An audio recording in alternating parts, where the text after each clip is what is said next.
ගෙවුම් තුලන ලේඛනය නැත්නම් කියනවා ගෙවුම් ශේෂ ලේඛනය. මොකද මේ ගෙවුම් ශේෂ ලේඛනය ගෙවුම් තුලන ලේඛනය කියලා කියන්නේ. ගෙවුම් ශේෂ ලේඛනය ගෙවුම් තුලන ලේඛනය කියන්නේ මේකයි. ලෝකේ රටක් සෙසු රටවල් සමග කරන ගනුදෙනුවලදී අන්නේ ගනුදෙනු ක්‍රමානුකූලව සාරාංශගත කරලා වාර්තා කරන ලේඛනයට කියන නමක් ගෙවුම් ශේෂ ලේඛනය. ලෝකේ රටක් සෙසු රටවල් එක්ක කරන ගනුදෙනු ක්‍රමානුකූලව වාර්තා කරන ලේඛනය ගෙවුම් ශේෂ ලේඛනය. මට මතක් වෙනවා මේ හා සමාන දෙයක් ඔබ ගිණුම් කරණයේදී කරනවා. ඒ ව්‍යාපාරයට ගලා එන මුදල් සහ ව්‍යාපාරයෙන් ගලා යන මුදල් ක්‍රමානුකූලව වාර්තා කරලා ලේඛනයක් හදනවා. ව්‍යාපාරයට සල්ලි ආපු මාර්ග මෙන්න මේවා. ව්‍යාපාරයෙන් සල්ලි ගිහිපු මාර්ග මේවා. අවසාන ඉතුරු වෙච්ච ශේෂය මෙන්න මේක. එහෙම කියලා ලේඛනයක් හදනවා. ඒකට කියනවා මුදල් ප්‍රවාහ ප්‍රකාශය. මුදල් ප්‍රවාහ ප්‍රකාශය. මොකද්ද මුදල් ප්‍රවාහ ප්‍රකාශයෙන් තියෙන්නේ? ව්‍යාපාරයට ගලාගෙන ආපු මුදල් සහ ව්‍යාපාරයෙන් ගලාගෙන ගිය මුදල් ක්‍රමානුකූලව සටහන් කරන ලේඛනය. අන්නේ දේ රටකට අදාළවයි ගෙවුම් ශේෂ ලේඛනයේදී සිද්ධ වෙන්නේ. පුතේ මේ ලෝකේ රටක් සෙසු රටවල් එක්ක කරන ගනුදෙනු මුදල් ලැබීම මුදල් ගෙවීම ක්‍රමානුකූලව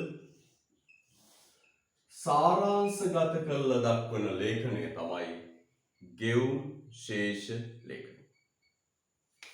ලෝකේ රටක් සෙසු රටවල් එක්ක කරන ගනුදෙනු ක්‍රමානුකූලව සාරාංශගත කරලා දක්වන ලේඛනය තමයි ගෙවුම් ශේෂ ලේඛනය. පැහැදිලිද? ගෙවුම් ශේෂ ලේඛනය. අපි ප්‍රවේශය ගමු කියමු. යම් නිශ්චිත කාල පරිච්ඡේදයක් තුලදී කිසියම් රටක නේවාසිකයන් හා අනේවාසිකයන් අතර සිදුවන සියලුම ආර්ථික ගනුදෙනු ක්‍රමානුකූලව සාරාංශගත කර දක්වන සංඛ්‍යාමය ප්‍රකාශනය ගෙවුම් තුනන ලේඛනය. මොකද කියන්නේ? කිසියම් නිශ්චිත කාල පරිච්ඡේදයක් තුලදී කිසියම් රටක නේවාසිකයන් හා අනේවාසිකයන් අතර සිදුවන සියලුම ආර්ථික ගනුදෙනු ක්‍රමානුකූලව සාරාංශ කර දක්වන සංඛ්‍යාමය ප්‍රකාශය ගෙවුම් තුලන ලේඛනය වේ.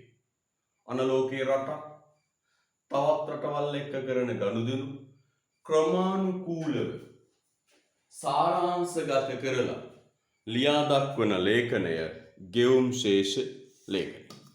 ක්‍රමානුකූලව ලියා දක්වන ලේඛනය ගෙවුම් ශේෂ ලේඛනය. හයිලයිට් කරමු එහෙනම්. මොකද කියන්නේ? කිසියම් කාල පරිච්ඡේදයක් තුලදී කිසියම් රටක නේවාසිකයන් හා අනේවාසිකයන් අතර සිදුවන සියලුම ආර්ථික ගනුදෙනු ක්‍රමානුකූලව සටහන් කරලා තියෙන ලේඛනය ගෙවුම් ශේෂ ලේඛනය. හරිද? රයිට්. පුතේ පුතා දන්නවා අද ලෝකේ සියලුම මූල්‍ය කටයුතු සිදු වෙන්නේ එකම ෆෝමැට් එකක් යටතේ. එකම ආකෘතියක් යටතේ. දැන් අපි ජාතික ගිණුම් කරණය කරා මතකයි? ඒ ජාතික ගිණුම් කරණය කළේ 2008 කියන ජාත්‍යන්තර ප්‍රමිතියට නේද? අන්න ඒ වගේ ඔබට මතකයි SNA 2008 කියන ජාත්‍යන්තර ප්‍රමිතියට අනුව තමයි සියලු රටවල් අද ජාතික ගිණුම්කරණය සකස් කරන්නේ. ඒ වගේ මේ ගෙවුම් ශේෂ ලේඛනයත් අද සකස් කරන්නේ ජාත්‍යන්තර මූල්‍ය අරමුදල IMF International Monetary Fund මේ ජාත්‍යන්තර මූල්‍ය අරමුදලේ නිර්දේශයන්ට IMF එකේ ෆෝමැට් එකට අනුව තමයි පුතේ වර්තමානයේ සිද්ධ වෙන්නේ. ඒතර වර්තමානයේ මේ හඳුන්වලා දීපු ෆෝමැට් එක නැත්නම් ක්‍රමවේදය හඳුන්වනවා BPM6 Balance Payment Manual 6 කියලා.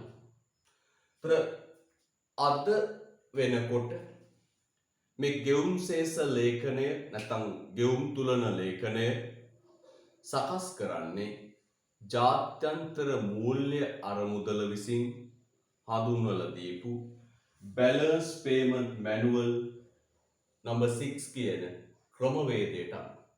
ඒතර මුළු ලෝකෙම අද එකම ක්‍රමවේදයකට තමයි මේවා සකස් කරන්නේ. ඒතර මේ ඔබට මේ නිබන්ධනය මා සකස් කරන්නේ ඒ BPM6 කියන ජාත්‍යන්තර ප්‍රමිතියට අනුකූලව. හරිද? right. හොඳයි. අපි පටන් ගමු. පුතේ මේ ගෙවුම් ශේෂ ලේඛනය සකස් කරද්දී මේවයි ගනුදෙනු වාර්තා කරන්නේ දිත්ත සටහන් ක්‍රමයට අනුව. ගෙවුම් ශේෂ ලේඛනය සකස් කරද්දී මේවයි ගනුදෙනු සටහන් කරන්නේ දිත්ත සටහන් න්‍යායට අනුව. දිත්ත සටහන් ක්‍රමයට අනුව. දැන් කලාකරන දරුවෝ බලනවා ඇති. දිත්ත සටහන් තියෙන ගිණුම් කර අපි මේ මොන අමාරුවකට වැටුනේ. දැන් මම කියනවා කලාකරන දරුවට වඩා පහසුවෙන් තේරුම් ගන්න පුළුවන් විදියට හැම දෙයක්ම සරලව පැහැදිලි කරනවා. බැරි වෙලාවත් කලාකරන දරුවෙකුට මේ කොටස තේරුනේ නැත්තම් බැරි වෙලාවත් කලාකරන දරුවෙකුට මේ කොටස තේරුනේ නැත්තම් ඒ දරුවා වෙනම මේ ටික කියලා දෙනවා. පැහැදිලිද? right. මේ දිත්ත සටහන් ක්‍රමය කියන්නේ මේක. දිත්ත සටහන් ක්‍රමය කියන්නේ සෑම ගනුදෙනුවක්ම දෙපළක ලියන එක. සිදුවන සෑම ගනුදෙනුවක්ම දෙපළක ලියනවා හරහා බැර වශයෙන්. හැම ගනුදෙනුවක්ම දෙපළක ලියනවා හරහා බැර වශයෙන්.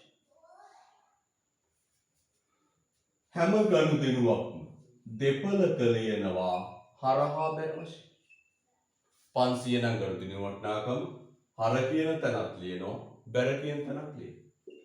1000 නම් වටිනාකම හර තීරුවෙත් ලියනවා බැර තීරුවෙත් ලියනවා. එහෙනම් ලොකුවට හිතන්න එපා. දිත්ත සටහන් න්‍යාය කියන්නේ හැම ගනුදෙනුවක්ම තීරු දෙකකට බෙදලා හරහා බැර වශයෙන් නරන් සටහන් කරනවා. පෙළන්නකෝ ටියුට් එක ඉස්සරහට. පෙළන්නකෝ ටියුට් එක ඉස්සරහට. 9 වෙනි පිටුවට පෙළලා. 9 වෙනි පිටුවට පෙළලා.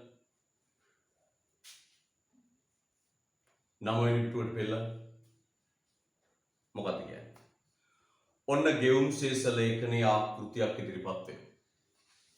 මේ තියෙන ගෙවුම් ශේෂ ලේඛනයේ ආකෘතිය. බලන්න හොඳට.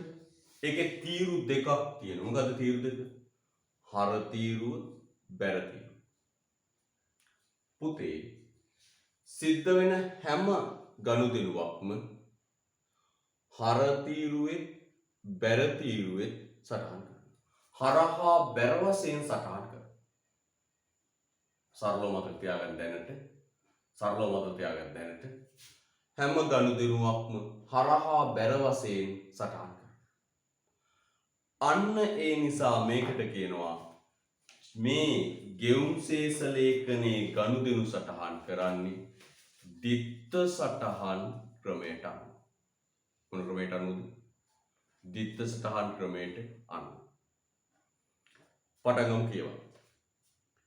ගෙවුම් තුලන ලේඛනයක ගනුදෙනු දිත්ත සටහන් ගිණුම් කරන සම්ප්‍රදායට අනුව වාර්තා කරයි. මොකක්ද දිත්ත සටහන් සම්ප්‍රදාය කියන්නේ? හැම ගනුදෙනුවක්ම හරහා බැර වශයෙන් සටහන් කරනවා. සෑම ජාත්‍යන්තර ගනුදෙනුවක් නිසාම වත්කම් වගකීම් උමාරුවීමක් වන බැවින් හරහා බැර වශයෙන් එක සමාන වටිනාකම දෙතැනක සටහන් කෙරේ. හයිලයිට් කරන්න. හරහා බැර වශයෙන් එකම වටිනාකම දෙපළක සටහන් කෙරේ. හයිලයිට් කරන්න. හරහා බැර වශයෙන් එකම සටහන දෙපළක සටහන. එකම වටිනාකම දෙපළක සටහන. හර කියලා ලිව්වන ඒ වගේම බැර කියලා කොහේ හරි ලියන්න. හර කියලා 1000ක් ලිව්වන ඒ වගේම කොහේ හරි තැනක බැර වශයෙන් ලියන්න. හරහා බැර වශයෙන් දෙපළක ලියන නිසා අන්න අපි කියනවා තේ නමක් මොකද්ද? දිත්ත සටහන් ක්‍රමයට අනුවයි ලියන්නේ. අද දවසේ මේ ගෙවුම් ශේෂ ඉවර කරලා පසුගිය විභාග ප්‍රශ්න සියල්ල ඔබලවා කරවල තමයි පන්ති නතර කරන්නේ. හොඳින් අහගෙන ඉන්න. අනිවාර්යෙන් මේක කරන්න පුළුවන්. පැහැදිලිද? තාම සරලව තේරුම් ගන්න පුළුවන්. දැන් මම ඊට පස්සේ යනවා මොකද? මේකට හර කරන්නේ මොනවද? මේ හර තීරු එලියන්නේ මොනවද? බැර තීරු එලියන්නේ මොනවද කියලා විග්‍රහ කරන්න මම. මොකද මං ඊළඟට යන්නේ ගෙවුම් ශේෂයේ ගනුදෙනු සටහන් කරන්නේ දිත්ත සටහන් න්‍යායට අනුව නම්. මොකද්ද දිත්ත සටහන් න්‍යාය කියන්නේ? එකම ගනුදෙනුවේ වටිනාකම දෙපළක සටහන් කරනවා. ତර මම කියලා දෙන්නම්. හර තීරුවේ සටහන් කරන්නේ මොනවද? හර කරන්නේ මොනවද? මම කියලා දෙන්නම්. බැර කරන්නේ මොනවද කියලා. හර කරන්නේ මොනවද?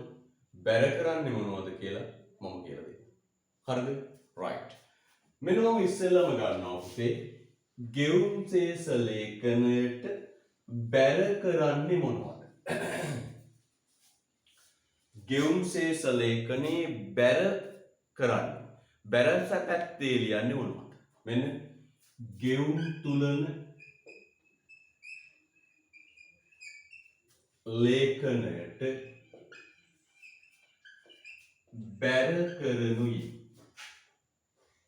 ගෙවුම් තුලන ලේඛනයට බැර කරනුයි. ගෙවුම් තුලන ලේඛනයට බැර කරනුයි.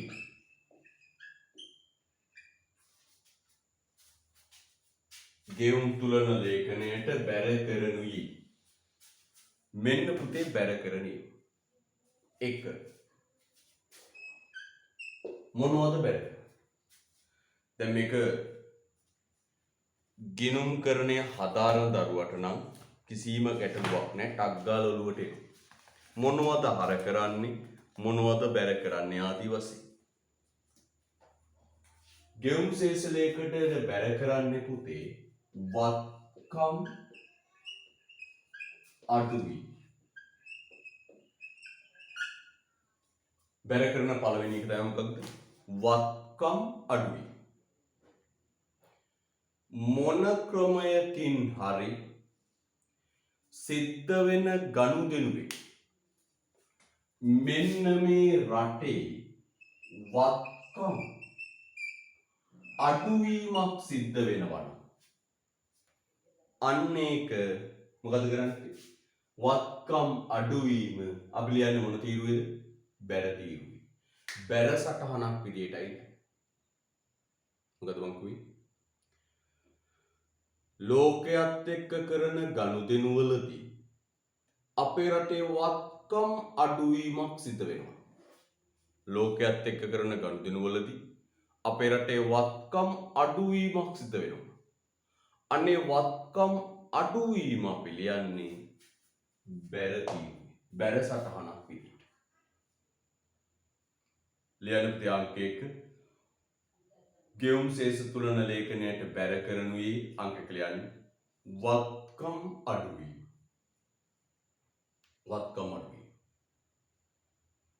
මොන ක්‍රමයකින් හරි අපේ රටේ වත්කම් අඩුවන ආකාරයේ ගනුදෙනුවක් නම් ඒක බැර කරනවා.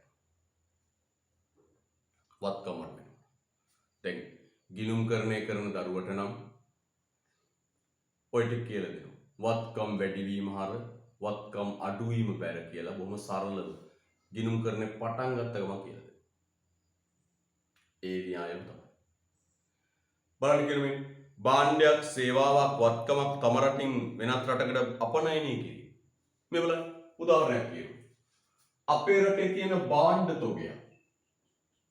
මෙන්න අපේ රටේ භාණ්ඩ තොගය. තේ තොගයක් කියලා හිතන්න. ඇඟලුම් තොගයක් කියලා හිතන්න. මේ තේ තොගය ඇඟලුම් තොගය අපි විදේශ රටකට අපනයනය කරනවා. විදේශ රටකට අපනයනය කරනවා. අන්න අපනයනය කරනවා ගමන් පුතේ මොකද වෙන්නේ? අපේ රටේ වත්කම් අඩු වෙනවා. අන්න අපි ලියන්නේ කොහෙද ඒක? බැර කියලා. එහෙනම් සරලව මතක තියාගන්න. මේ ගෙවුම් ශේෂ ලේඛනයේ තොරතුරු සටහන් කරන්නේ දිත්ත සටහන් න්‍යායට අනුව නම් දිත්ත සටහන් න්‍යාය කියන්නේ එකම වටිනාකම දෙපළක සටහන් කිරීම නම් අපි හරහා බැර වශයෙන් සටහන් කිරීම නම් අපි ඉස්සෙල්ලම ඉගෙන ගමු මොනවද බැර කරන්නේ. පළවෙනියට බැර කරන දේ තමයි අපිට වත්කම් අඩු වීම. මොනවා හරි වත්කමක් අඩු වෙනවා නම් ඒක බැර. දෙවෙනි එක ලියන්න පුතේ මූල්‍ය වගකීම් වැඩි වීම. දෙවෙනි ස්ථානයේ ලියන්නේ විධිමත්ව සකස් කර නිබන්ධනයක් තියෙන්නේ. ඔබ දන්නවා මේ දෙවනියට බැර කරන්නේ මොකක්ද? දෙවෙනි කාරණය මූල්‍ය වගකීම් වැඩි වීම. අපි විදේශ ණයක් ගන්න. අපි විදේශ ණයක් ගන්න. මොකෝ වෙන්නේ? අපේ මූල්‍ය වගකීම් වැඩි වෙනවා. අපි විදේශ ණයක් ගන්න. දැන් විදේශ ආයෝජනයක් ගෙන්න ගන්න. මොකෝ වෙන්නේ? අපේ විදේශ වගකීම් වැඩි වෙනවා.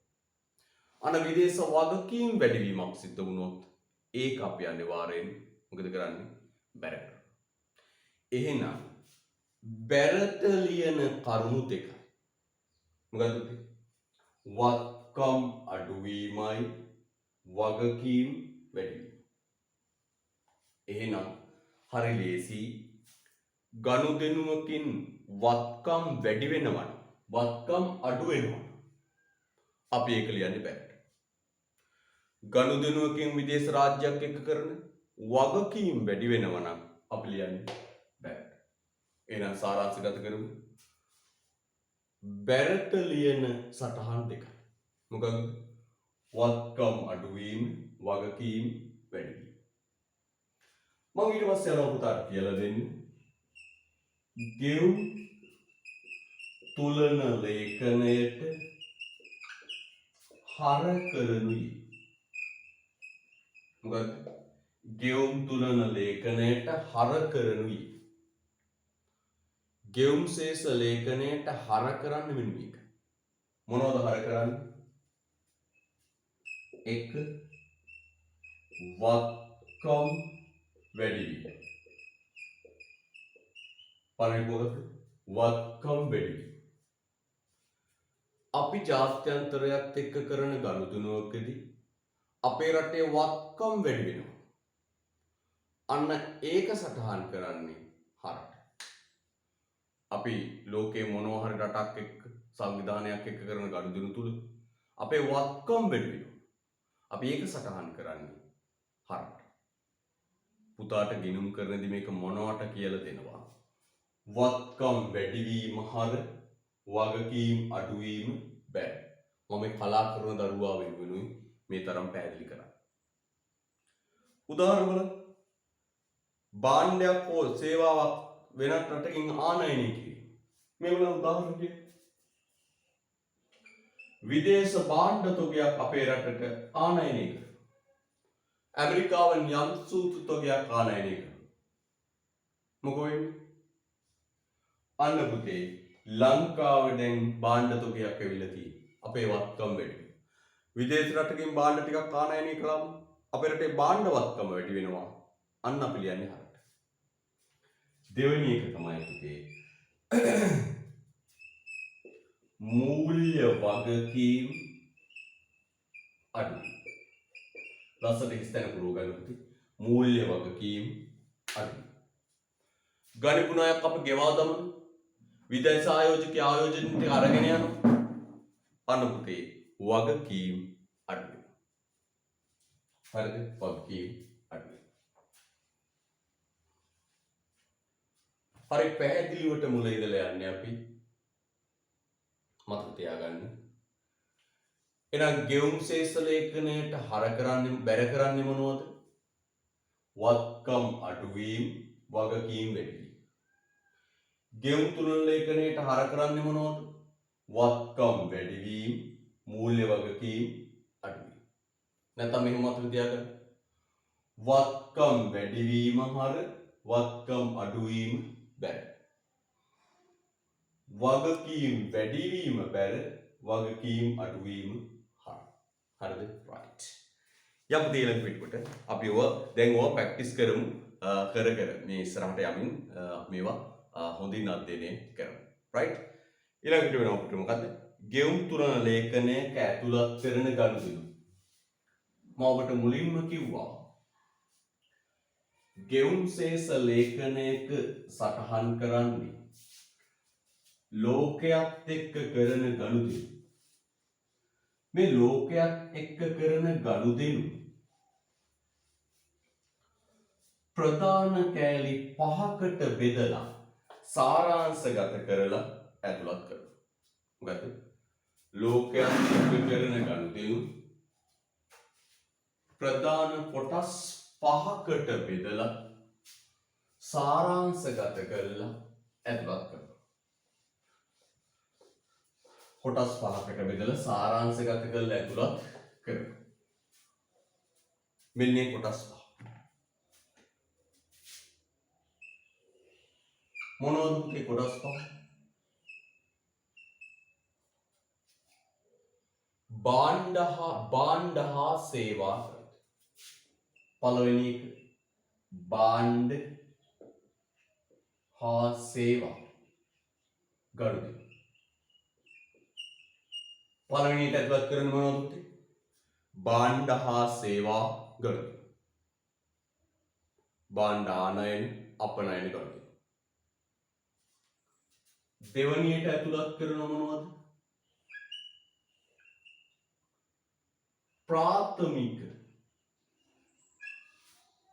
ප්‍රාථමික ආදායම් ගනුදෙනු. නැත්නම් අපි කියන්න පුළුවන්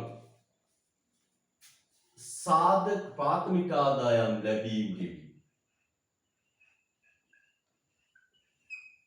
මොනවද ප්‍රාථමික ආදායම් කියන්නේ? සාධක ආදායම්. සාධක ආදායම් ලැබීම් ගෙවීම. එහෙනම් දෙවෙනියට සටහන් කරන්න මොනවද? සාධක ආදායම් ලැබීම් ගෙවීම. නැත්නම් ප්‍රාථමික ආදායම් ලැබීම් ගෙවීම. තුන්වෙනියට සටහන් කරන්නේ මොනවද? මොනවද තුන්වෙනියට සටහන් කරන්නේ? මොනවද තුන්වෙනියට සටහන් කරන්නේ?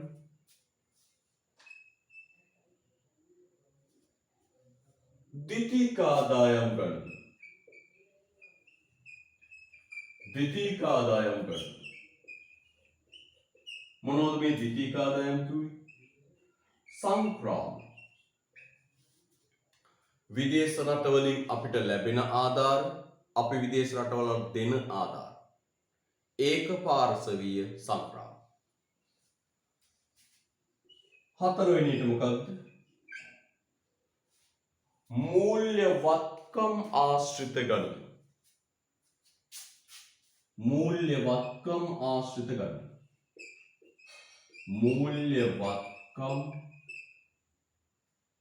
මූල්‍ය වත්කම් ආශ්‍රිත ගනුදෙනු. මූල්‍ය වත්කම් ආශ්‍රිත ගනුදෙනු. මොනවද මූල්‍ය වත්කම් කිව්වේ? භාණ්ඩාගාර බිල්පත් බැඳුම් කර වගේ දේවල්. අපි ඉන්දියාවේ භාණ්ඩාගාර බිල්පත් බැඳුම් කරගන්න. ව්‍යාපාර කොටස් ණය කරගන්න. ඒව. විදේශිකයෝ විලා අපේ රටේ මූල්‍ය වත්කම් ගන්න. අපේ රටේ භාණ්ඩාගාර බිල්පත් ගන්න. බැඳුම් කරගන්න. ඒව. ඊළඟ පස්වෙනි නිෂ්පාදනය නොකළ මූල්‍ය නොවන වත්කම් ආශ්‍රිත ගනුදෙනු. මොනවද? නිෂ්පාදනය නොකළ මූල්‍ය නොවන වත්කම් ආශ්‍රිත ගනුදෙනු. මොනවද මේ නිෂ්පාදනය නොකළ මූල්‍ය නොවන වත්කම් කිව්වේ? මම උදාහරණ කියන්නම්, ඉස්සරහට තියෙනවා පැහැදිලි කරමු. නිෂ්පාදනය නොකළ ඒ කිව්වේ කර්මාන්තශාලාවක් තුල නිෂ්පාදන ක්‍රියාවලියකින් බිහි කරපු නැති, කර්මාන්තශාලාවක් තුල නිෂ්පාදන ක්‍රියාවලියකින් බිහි කරන්නේ නැති මූල්‍ය නොවන, අර භාණ්ඩාගාර බිල්පත් බැඳුම් කර වගේ මූල්‍යවත්කමක් නොවනේ. මොකද ඒක? කර්මාන්තශාලාවක හදපු නැති, මූල්‍යමය වත්කමකුත් නොවෙන, භාණ්ඩාගාර බිල්පත් බැඳුම් කර ගණයට වැටෙන්නේ නැති ඒවා. මෙන්න මේ වගේ. මොනවද?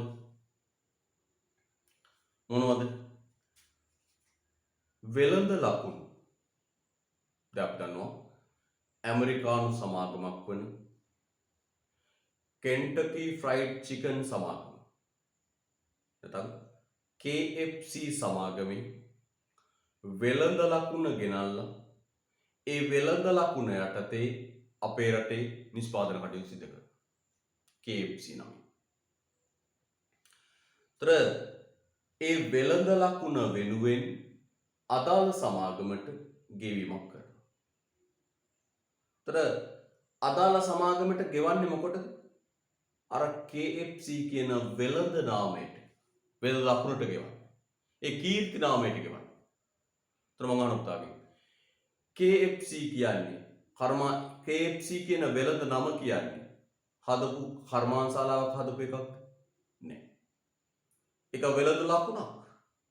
මැක්ඩොනල්ඩ්ස් ජාත්‍යන්තරය පිළිගත් මහා දැවැන්ත සන්නාමයක් මැක්ඩොනල්ඩ්ස්. ඒ මැක්ඩොනල්ඩ්ස් කියන වෙළඳ ලකුණ අරගෙන, ඒ වෙළඳ නාමය අරගෙන, ඒ කීර්ති නාමය අරගෙන අපේ රටේ ව්‍යාපාරිකයෙක් මැක්ඩොනල්ඩ්ස් හදනවා. මැක්ඩොනල්ඩ්ස් හදලා අන්නේ කීර්ති නම වෙනුවෙන් ඒ ව්‍යාපාරයේ වෙළඳ ලකුණ පාවිච්චි කිරීම වෙනුවෙන් අදාළ සමාගමට ගෙවීමක් කරනවා. මම අහනවා මැක්ඩොනල්ඩ් වෙළඳ ලකුණ කියන්නේ කර්මාන්තශාලාවක පාන් ගෙඩියක් හදනවා වගේ ප්‍රොඩක්ෂන් ප්‍රොසෙස් එකක් ඇතුලේ සාධක යෙදවුම් පාවිච්චි කරලා හදපු එකක්.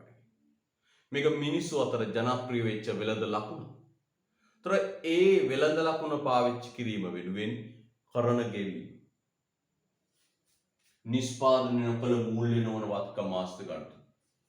ප්‍රකාශන අයිතිය, පේටන්ට් බලපත්‍ර වෙනුවෙන් කරන ගෙවීම ඉස්සරහම කියනවා. වෙළඳ ලකුණු, කීර්තිනාම, පේටන්ට් අයිතිය, වෙළඳ ලකුණු, කීර්තිනාම, සන්නම් ඕවට තනි වචනයක් කියනවා. නිෂ්පාදනය නොකළ මූල්‍ය නොවන වත්කම්. එනම් පුතේ පැහැදිලි. අපි ගෙවුම් ශේෂ ලේඛනයේ සටහන් කරන ප්‍රධාන ගනුදෙනු පහයි.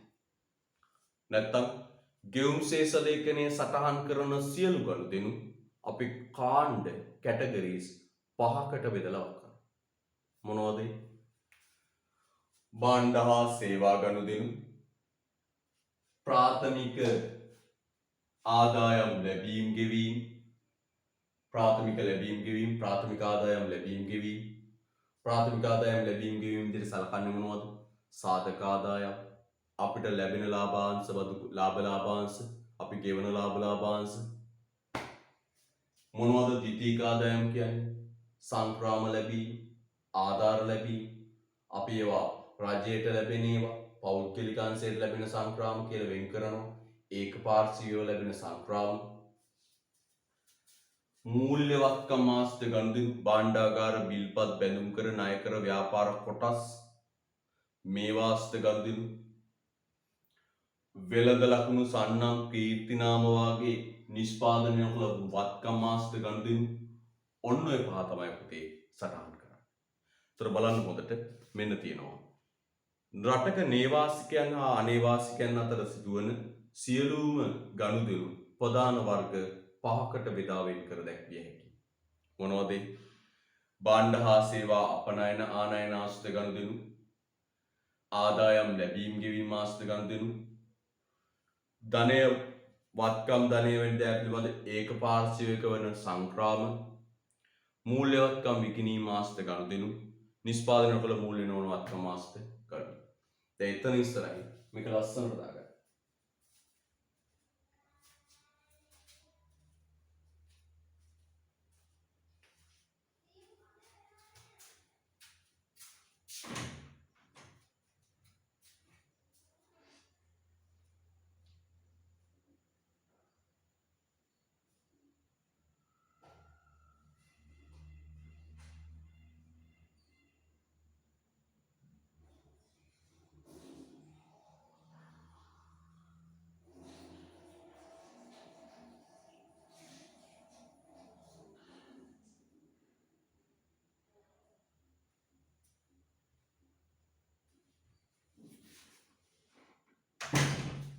හරි.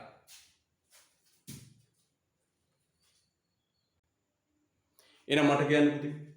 ගෙවුම් ශේෂලයේ ලියන ගණු ශේෂ ලේඛනයේ ලියන ගනුදෙනු මොනවද?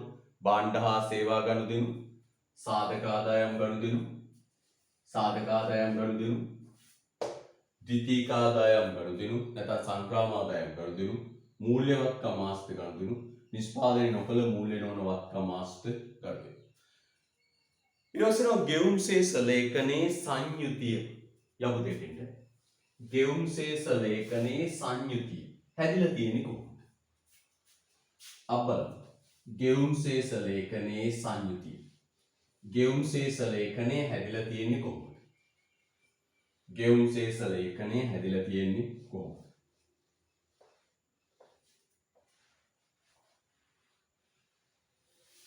ගෙවුම් ශේෂ ලේඛනයේ සංයුතිය.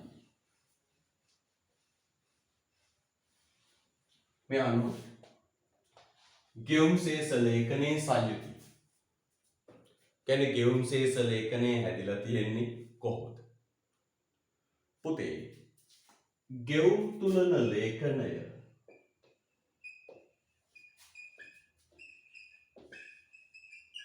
ප්‍රධාන ගිණුම් දෙකකින් සමන්විතයි. ගෙවුම් තුලන ලේඛනය ප්‍රධාන ගිණුම් දෙකකින් සමන්විතයි. එක ජංගම හා ප්‍රාග්ධන ගිණුම්. දෙක මූල්‍ය ගිණුම්. දෙක මූල්‍ය ගිණුම්. එක ජංගම හා ප්‍රාග්ධන ගිණුම, දෙක මූල්‍ය ගිණුම. මේ ජංගම හා ප්‍රාග්ධන ගිණුම නැවත කොටස් දෙකකට බෙදෙනවා. ජංගම හා ප්‍රාග්ධන ගිණුම නැවත කොටස් දෙකකට බෙදෙනවා. මොකක්ද පුතේ කොටස් දෙක?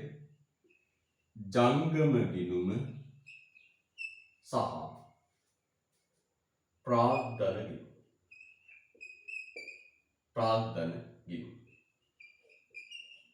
හරිද? ජංගම ගිණුම සහ ප්‍රාග්ධන ගිණුම. එනම් පුතේ මම කියනවා මෙන්න මෙහෙම. ගෙවුම් තුලන ලේඛනය ප්‍රධාන ගිණුම් තුනකින් සමන්විතයි. ගෙවුම් තුලන ලේඛනය ප්‍රධාන ගිණුම් තුනකින් සමන්විතයි. 1 ජංගම ගිණුම 2 ප්‍රාග්ධන ගිණුම 3 මූල්‍ය ගිණුම. එනම් මේ ගෙවුම් තුනන ලේඛනයේ ප්‍රධාන ගිණුම් තුනකින් මොකක්ද මේ ගිණුම් තුන? කියමු. ජංගම ගිණුම current account. ජංගම ගිණුම current account. ප්‍රාග්ධන ගිණුම ජංගම දෙක ප්‍රාග්ධන ගිණුම capital account. 3 මූල්‍ය ගිණුම financial account. දැන් ලස්සනට දිනනවා ගෙවුම් තුන ලේඛනයේ ප්‍රධාන ගිණුම් තුනකින් සමන්විත වේ. ඒවා නම් ලස්සනට එක දෙක තුන දාගන්න. 1 ජංගම ගිණුම 2 ප්‍රාග්ධන ගිණුම 3 මූල්‍ය ගිණුම.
හරි.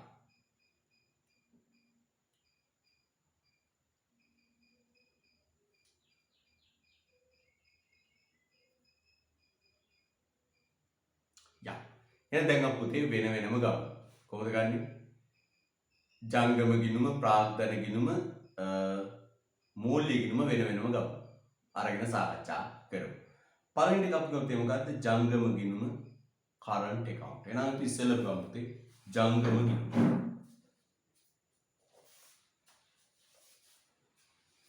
ජංගම ගිණුම.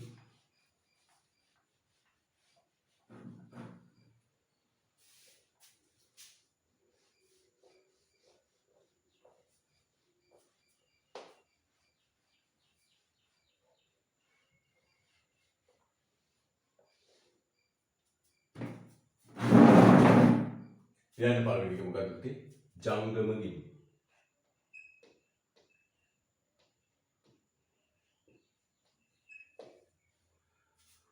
ඔකට වර්තන ගිණුම කියලා කියනවා. ඇලෙරක් ගහලා යන වර්තන ගිණුම. ජංගම ගිණුම නැත්නම් වර්තන ගිණුම. පුතේ මම අර ඔබට කිව්වනේ ගෙවුම් ශේෂ ලේඛනයේ ලියන ගනුදෙනු පහයි. භාණ්ඩ සේවා, ආදායම්, සංක්‍රාම, මූල්‍යවත්කම්, නිෂ්පාදනය නොකළ මූල්‍ය නොවන වත්කම්. ඒ පහෙන් පුතේ ඒ පහෙන් මෙන්න මේ පළවෙනි එකේ ලියන්නේ පුතේ මොකක්ද? භාණ්ඩ හා සේවා ගනුදෙනු. ජංගම ගිණුමේ ලියන්නේ මොනවද? මෙන්න මේවා. භාණ්ඩ හා සේවා ගනුදෙනු, ආදායම් ගනුදෙනු සහ සංක්‍රාම ගනුදෙනු. මොකද ලියන්නේ? භාණ්ඩ හා සේවා ගනුදෙනු, ආදායම් ගනුදෙනු හා සංක්‍රාම ගනුදෙනු. එහෙනම් මොනවද උත්තේ ලියන්නේ බලන්න කියවන්න. කිසියම් කාල පරිච්ඡේදයක් තුල රටක නේවාසිකයන් හා අනේවාසිකයන් අතර සිදුවන දේශීය පුද්ගලයන් අපේ රටේ මිනිස්සු සහ විදේශිකයෝ සිදුවන භාණ්ඩ හා සේවා ප්‍රාථමික ආදායම් ද්විතීයික ආදායම් ප්‍රවාහයන් සටහන් කරන ගිණුම ජංගම ගිණුම වේ. හයිලයිට් කරන්න. භාණ්ඩ හා සේවා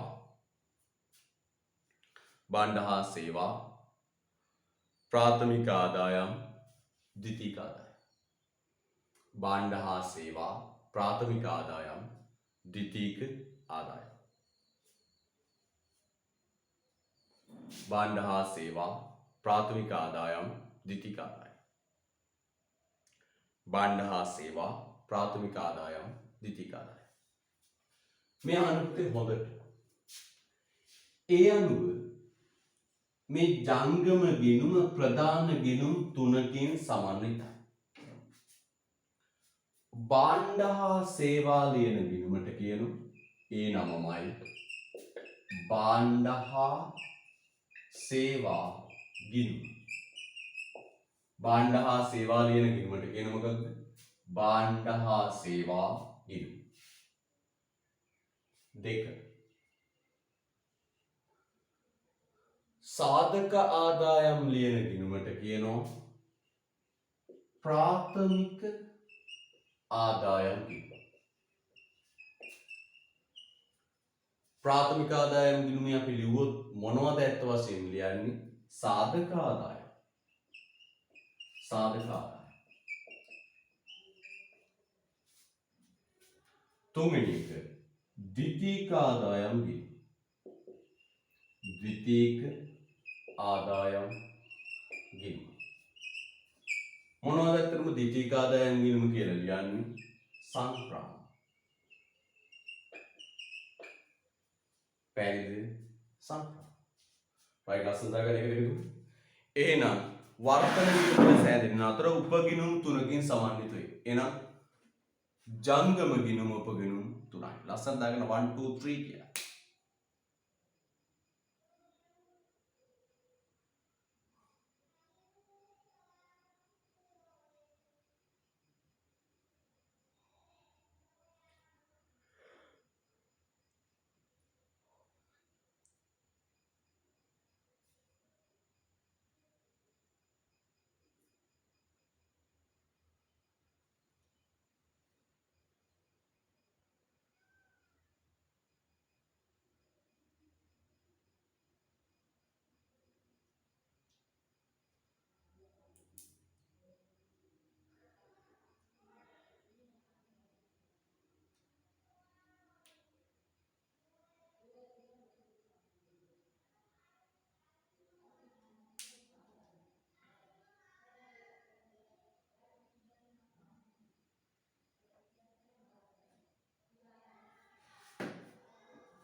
හරි. ඊට පස්සේ මෙන්න මේ ගිණුම් තුනේ ශේෂයන්ගේ එකතුවට නමක් කියනවා. මේ ගිණුම් තුනේ ශේෂයන්ගේ එකතුවට නමක් කියනවා. මොකක්ද? ජංගම ගිණුමේ ශේෂය. මොකද කියන්නේ? ජංගම ගිණුමේ ශේෂය. මේ ගිණුම් තුනේ එකතුවට නමක් කියනවා. මොකද්ද කියන නම?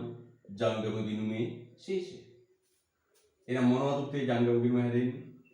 භාණ්ඩ හා සේවා ගිණුමේ ශේෂය. භාණ්ඩ හා සේවා ගිණුමේ ශේෂය. ධන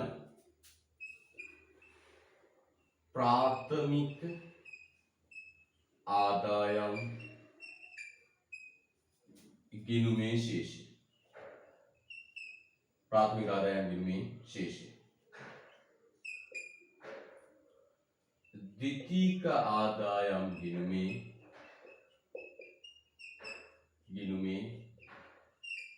ශේෂය. එහෙනම් ඔන්න ඔය ගිණුම් තුනේම ශේෂය කියනවා පුතේ. නමක් මොකද්ද කියන්නේ? ඔය ගිණුම් තුනේම ශේෂයන්ගේ එකතු නමක් කියනවා ජංගම ගිණුමේ ශේෂය. රයිට් ලස්සන සටහන් කරගන්න. ජංගම ගිණුමේ ශේෂය පොඩ්ඩක් කියවලෙමු. භාණ්ඩ හා සේවා ගිණුම, ප්‍රාථමික ආදායම් ගිණුම, ද්විතීයික ආදායම් ගිණුම සහ ප්‍රාථමික ආදායම් ගිණුම සහ ද්විතීයික ආදායම් ගිණුම යන ගිණුම් තුනෙහි ශේෂය ගෙවුම් තුන ලේඛනයේ ජංගම ගිණුමේ ශේෂය ලෙස හැඳින්වෙනවා. භාණ්ඩ හා සේවා ලැබීම් ගෙවීම අතර වෙනස, ප්‍රාථමික ආදායම් ලැබීම් ගෙවීම අතර වෙනස, ද්විතීයික ආදායම් ලැබීම් ගෙවීම අතර වෙනස කියන ඔය තුන ගත්තම කියන ජංගම ගිණුමේ ශේෂය. ලස්සන දාගන්න.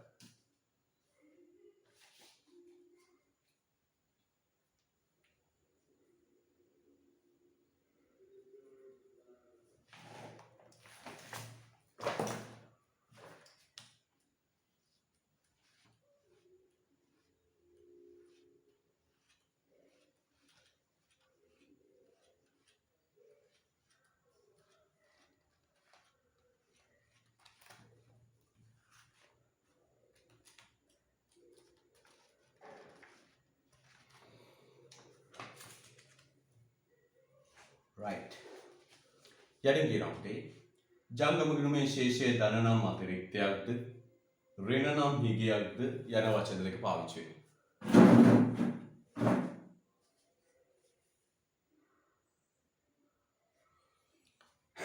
හරිද?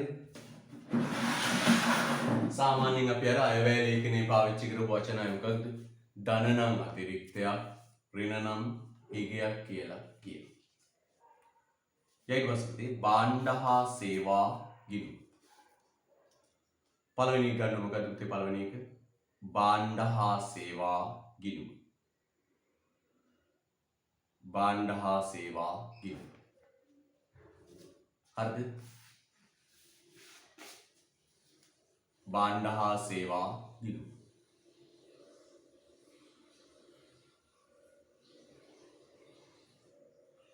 භාණ්ඩ හා සේවා. දැන් අපි එකිනෙක අරන් සාකච්ඡා කරමු.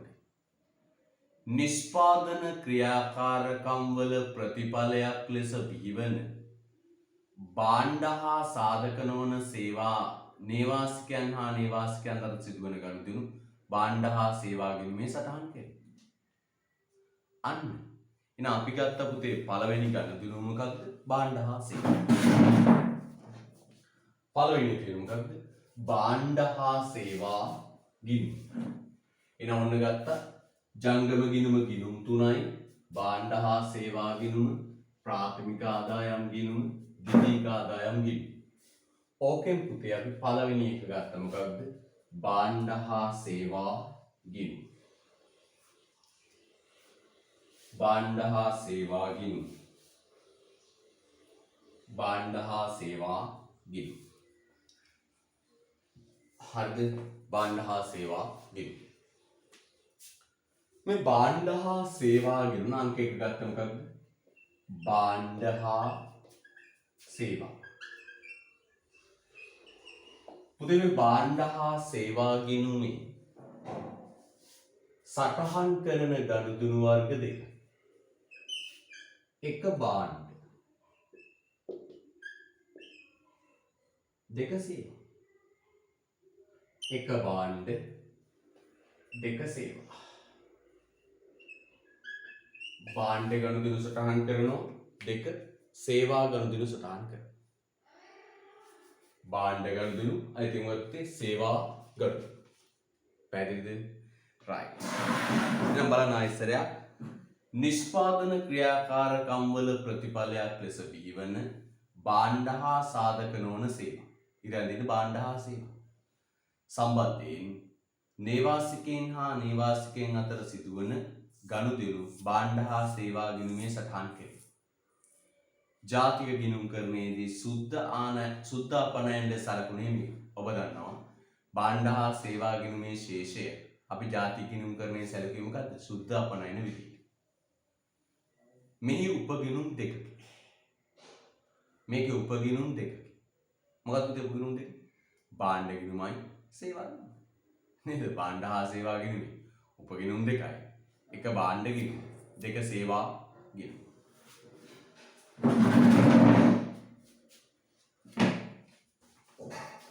එක භාණ්ඩ ගිණුම දෙක සේවා ගිණුම. අපි දැන් ගමු පුතේ භාණ්ඩ ගිණුම. අන බෙදාගෙන යනවා පටල ගන්න එපා හරිද? right. එක භාණ්ඩ ගිණුම.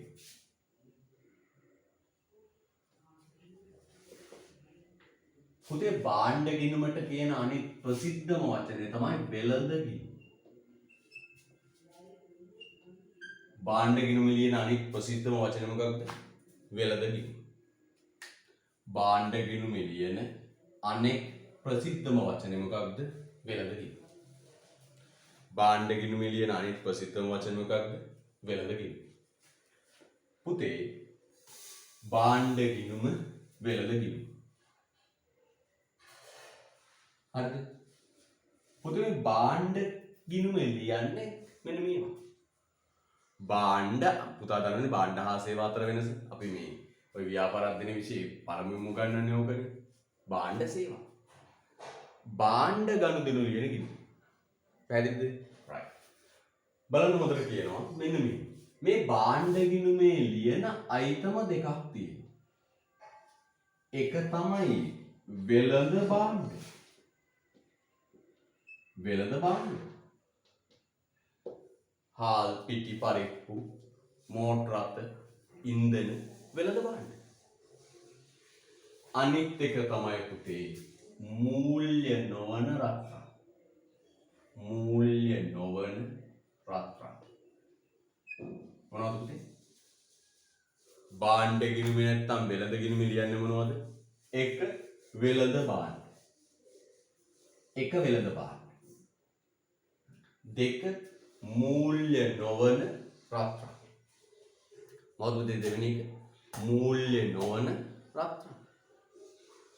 මේ මූල්‍ය නොවන රත්රන් කියන්නේ මොනවද? මොකද රත්රන් මූල්‍ය නොවන රත්රන් කියන්නේ? මෙන්න මේ. පුතේ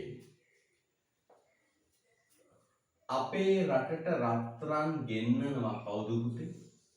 රන් කරුවෝ. රන් කරුවන්. කවුද රන් කරුවෝ කියන්නේ? ඔය මාළවලලු මුදු කරාපු හදන ජුවලරි ෂොප් වල අයිතිකාර. ජුවලරි මේ අය කියනවා රන් කරුවන් දෙන්නේ. ස්වර්ණාභරණ. අපේ රට රත්රන් ආනයන අපනයන කටයුතු කරන කවුද? ස්වර්ණාභරණ කාර්මිකයෝ. කියන්නේ ස්වර්ණාභරණ නිෂ්පාදකයෝ. රත්රන් ගෙන්නනෝ රත්රන් ආපහු යවනවා. අන්නේ රත්රන් මොනවද රත්තරන්?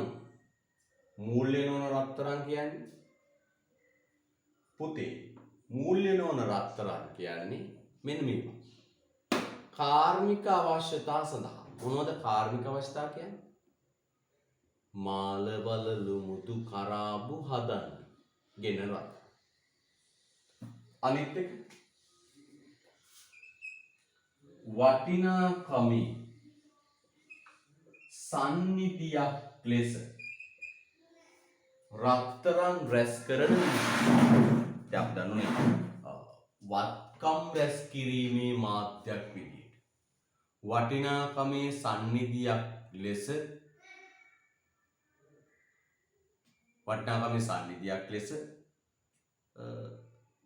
රැස් කරන මොනවද? රත්තරන්. ඒ රත්තරන් රැස් කරන්නේ තේ රන් බිස්කට් විදියට. දැන් පුතා බිස්කට් කිව්වන් අතවක් එන්නේ නේ. මාරි හරි නයිස් හරිනේ. බිස්කට් කියන්නේ පුතේ රන් තහඩු වශයෙන් රැස් කරන. මාළවල මුදු කරාබු වශයෙන් නෙවෙයි. රන් තහඩු. රත්තරන් තහඩු කියනවා. ඒ රත්තරන් තහඩු වශයෙන් තමයි රැස් කරන්නේ. රත්තරන් තහඩු වශයෙන් රැස් කරනවා. හරිද?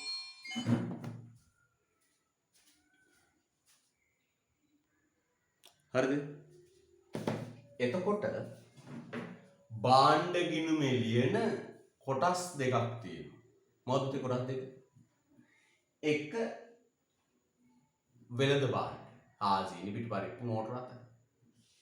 දෙක මූල්‍ය නොවන රත්රන්. දෙවෙනි එක මොකක්ද? මූල්‍ය නොවන රත්රන්. මොනවද මූල්‍ය නොවන රත්රන් කියන්නේ? මෙන්න මේවා. මොනවද? රන් කරුවන්. කවුද රන් කරුවෝ කියන්නේ? මංගල මුදු මාල වලලු මුදු කරාපු හදන අය. අන්න ඒ අය ගෙන රත්තරන්. තව වටිනාකමේ සන්නිධියක් විදියට රැස් කරන්න ගේන රත්තරන්. ඒතර අර රන් බිස්කට් විදියට රන් තහඩුවසේ අනාගතයට වත්කම් රැස් කිරීමේ ක්‍රමයක් විදියට රත්තරන් පාවිච්චි කරන රත්තරන්. අන්න ඒ රත්තරන්. තේරෙනවද? රයිට්. යම් බලන්න කියන භාණ්ඩ ගිනි. හොඳට බලන්න. වෙළඳ භාණ්ඩ සහ මූල්‍ය නොවන රත්රන්. හයිලයිට් කරන්න. තාම වැදගත්. වෙළඳ භාණ්ඩ හා මූල්‍ය නොවන රත්රන්. වෙළඳ භාණ්ඩ හා මූල්‍ය නොවන රත්රන්. වෙළඳ භාණ්ඩ හා මූල්‍ය නොවන රත්රන්. අපනයන හා ආනයන සම්බන්ධ ගනුදෙනු මෙහි ඇතුළත් කෙරේ.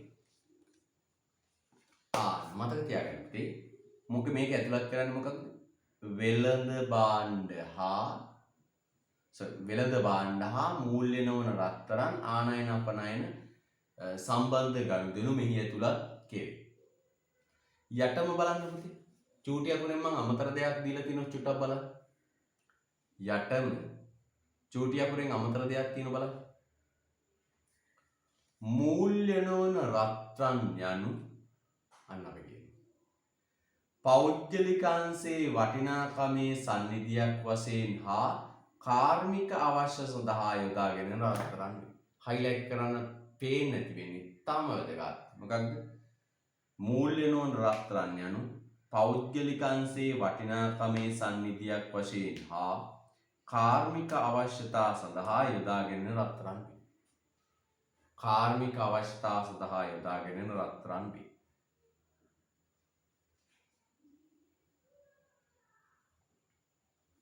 කාර්මික අවශ්‍යතා සඳහා යොදාගෙන රත්තරන් වේ.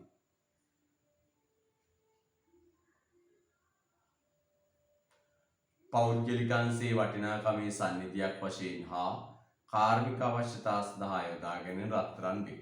එනම් මූල්‍ය අධිකාර ඉතරෝනේ රත්තරන්. පැහැදිලිද? රයිට්. හොඳ හුස්මක් ගන්න. යන්න. පුතේ භාණ්ඩ ගිණුමේ නැත්නම් වෙළඳ ගිණුමේ ශේෂය හොයන්නේ මෙහෙමයි. භාණ්ඩ ගිණුමේ නැත්නම් වෙළඳ ගිණුමේ ශේෂය හොයන්නේ මෙහෙමයි.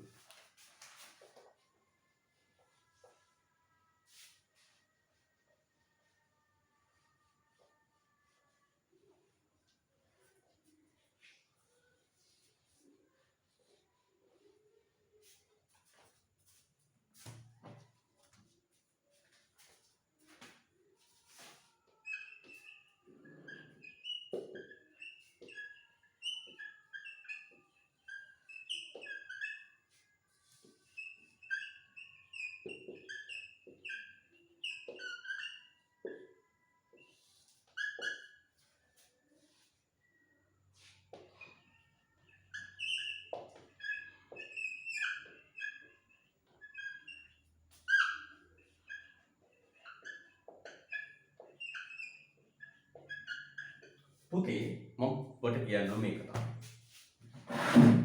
පුතේ භාණ්ඩ ගිණුමේ ශේෂය හොයන්නේ මෙහිමයි.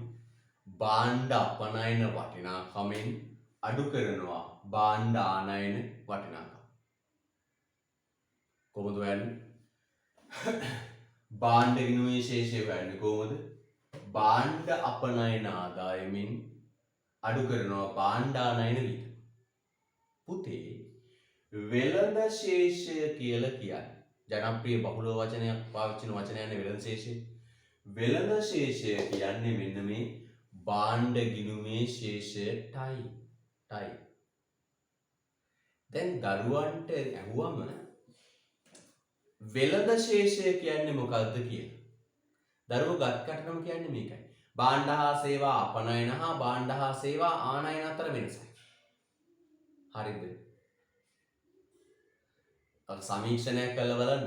ඔබ ටෙස්ට් කරලා බලන්න මෙවර උසස් වලින් ඔබේ යාළුවෙක් අල්ල මොකද බං වෙළඳ ශේෂය කියන්නේ?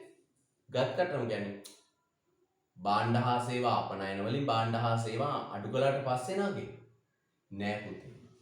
වෙළඳ ශේෂයේදී සේවා ගන්නේ නැහැ. භාණ්ඩ විතරයි ගන්න. වෙළඳ ශේෂය කියන්නේ පුතේ භාණ්ඩ අපනයනානයන අතර වෙනසයි. අර අපි යුගල පදයක් විදිහට යනවා නිකන් යුගල පදයක් අපි ඉඳුම් හිටුම් මට කියන්න පුතා කෑම් බීම් චා සිරිත් විරිත් අලබතල ඒ වගේ යනවනේ ඒකට කියන මොකක්ද යුගල පද. නේද? ඒ යුගල පදයක් වගේ අපි පුරුද්දට ලියනවා මොකක්ද? භාණ්ඩ හා සේවා. නේ? යුගල පදයක් වගේ පුරුද්දට අපි ලියනවා. බඩු මුට්ටු නේ ඒ වගේ දරුවෙක් දාන මෙසේජ් තමයි. නේ? අපි අර පුරුද්දට වගේ කියවෙන භාණ්ඩ හා සේවා කියලා. දැන් වෙළඳ ශේෂය කියලා අහුවාම දරුවෝ පුරුද්දට වගේ ලියනවා භාණ්ඩ හා සේවා ආනයන අපනයන අතර වෙනසයි. නෑ පුතේ. වෙළඳ ශේෂයේදී ගන්නේ භාණ්ඩ විතරයි. දැන් කොටුව ඇතුලේ පුතේ ලස්සනට සමීකරණය. ලස්සන සමීකරණය.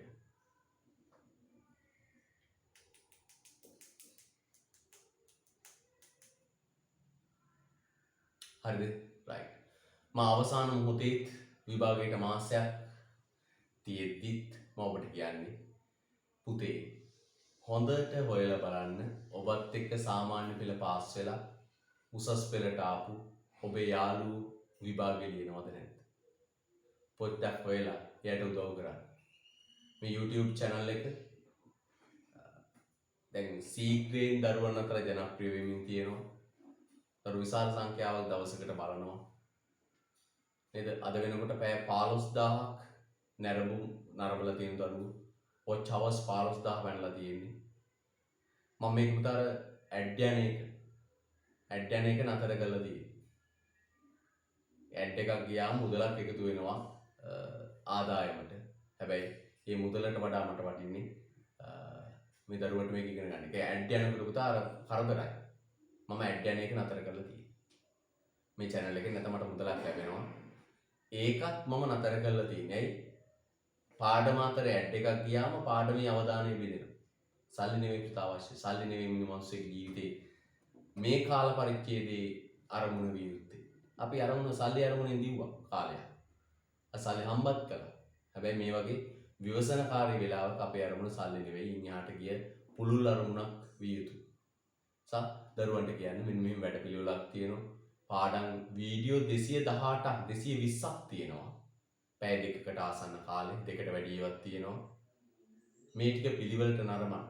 ප්ලේලිස්ට් හදලා තියෙනවා. ලංකාවේ ගුරුවරයෙක් පළවෙනි වතාවට මෙහෙම ගයක් කරලා තියෙනවා. තමන් උගන්වපු දේවල් මෙච්චර ආයාසයක් දරලා එඩිට් කරලා අප්ලෝඩ් කරලා තියෙනවා. ඒ ප්‍රයෝජනෙට ගන්න කියන්නේ. ඔබේ ඉස්කෝලේ ඔබේ පන්තියේ ඉඳපු ඔබත් එක්ක සාමාන්‍ය පෙළ ප්‍රතිඵල ආපු දවසේ සතුට සමරපු ඔබේ යාළුවෝ ටික උසස් පෙළදී හැලුණද පොඩක් හොයලා බලන්න. ඒ දරුවන්ට පොන්චි හරි උදව්වක් කරන්න. පොඩි හරි උදව්වක් කරන්න. නෝට් එකක් ගහලා දෙන්න, ප්‍රශ්න පත්‍ර කෑල්ලක් දෙන්න. මෙන්න මේ ටික බලාගනින්. මෙන්න මේ වැඩ YouTube එකක් තියෙනවා. ඕක මේ කිසිම සතපහක විහිදමක් යන්නේ නැහැ. ඕක බලපන්. උදව් කරන්න. අනිවාර්යෙන් ditta ධම්ම වේදනීය ලෙස ඒ කරන යහපත් කර්ම ඔබට මෙලොවදී මේ විභාගයේදීම මේ පරිසම් දෙනවා. හොඳ දේ. තේරුණාද? දරුවෙකු උදව් කරන්න පුතේ. යාළුවෙකු උදව් කරන්න. අනිවාර්යෙන් ඔබට ඒවා මෙලොව වශයෙන් මේ විභාගයේදීම ඔබට ඒක යහපතක් වෙනවා. නිකන් හිතන්න එපා මම විතරයි විභාග ලියන්න ඕන. මම මේක කිව්වොත් අනිත් එකත් රෑන්ක් එක ඉස්සරහට එයි. එහෙම හිතන්න එපා පුතේ. එහෙම හිතන්න එපා. අනිත් යාළුවෝ ගැනත් හිතන්න. කවුරුත් එක්ක යන්න. විපතකදී එහෙමයි පුතේ. විපතකදී එහෙමයි. මට කරන්න පුළුවන් දේ උපරිමයෙන් මම කරා. විශාල වියදමක්, විශාල මහන්සියක් දරලා පන්තියේ සමහර දරුවෝ ඔන්ලයින් සිග්නල් නැහැ කියලා පන්තිය දාලා ගියා. සිග්නල් නැහැ විවිධ හේතු කියලා පන්තිය දාලා ගියා. ඔන්ලයින් වෙන්න බෑ කියලා. හැබැයි ඒ දරුවෝ මම අමතක කරේ නෑ. සියල්ල රෙකෝඩ් කළා. සියල්ල රෙකෝඩ් කළා. රෙකෝඩ් කළා දැන් සමන්තර කියනවා. යාළුවොත් එක්ක යන්න. කවුරුත් එක්ක යන්න ගමන. ඔබ යාළුවෝ දාලා යන මට්ටමටවත් වෙන්න එපා. එහෙම හොඳ වැඩක් කළා. ජීවිතේ ඔබ මේ අත්විඳි. මේ අත්විඳි. හොඳ දෙයක් කළා බලන්න. අනිවාර්යයෙන් මේක ප්‍රතිපාක ඔබට මෙලොව වශයෙන්ම ලැබෙනවා. මම පුතක් ඉස්සර ඉඳලා මගේ තිබිච්ච පුරුද්දක් තිබ්බා. මොකක්ද? මම මොනවා හරි තව එකකට කියලා දුන්නා. කැම්පස් එකෙත් එහෙමයි. කැම්පස්සේ තේම විකාර කරපු කොල්ලෝ අන්තිමට විභාග පාස් වෙද්දි මම උදව් කළා. ඉගෙනුවා. සාමාන්‍ය උසස් පෙළත් තියෙනවා. ඒ උගන්න ප්‍රතිඵලයේ විදියට මට මා තුළ ඇති වෙලා තියෙන මොකක්ද? යමක් දරුවෙකුට කියා දීමේ කුසලතාව. අන්නේ කුසලතාවෙන් මම අද ජීවත් වෙනවා. මම හිතනවා මම අර කැම්පස් යන කාලේ උසස් පෙළ කරන කාලේ යාළුවන්ට කියලා දුන්න විවිධ දේවල්. විෂය කර්ම හොඳ වෙන දේවල් නෙවෙයි. විෂය කර්ම කියලා දුන්නා. මම උගන්වන්න උත්සාහ කළා උන්ට. ඒකේ ප්‍රතිඵලය මට කුසලතාවක් ඇති වුණා. මොකද යමක් උගන්වන්න. ඒකෙන් මම අද යන්තම් ජීවත් වෙනවා. පැහැදිලි නිසා මම උතර කියනවා මේ වෙලාවේ යාළුවන්ට උදව් කරන්න. රයිට්. යන්න. ඔන්න මේ ශේෂය අපි ගමු. ඔන්න මෙලන් ශේෂී තත්ත්වෙ තියෙනවා.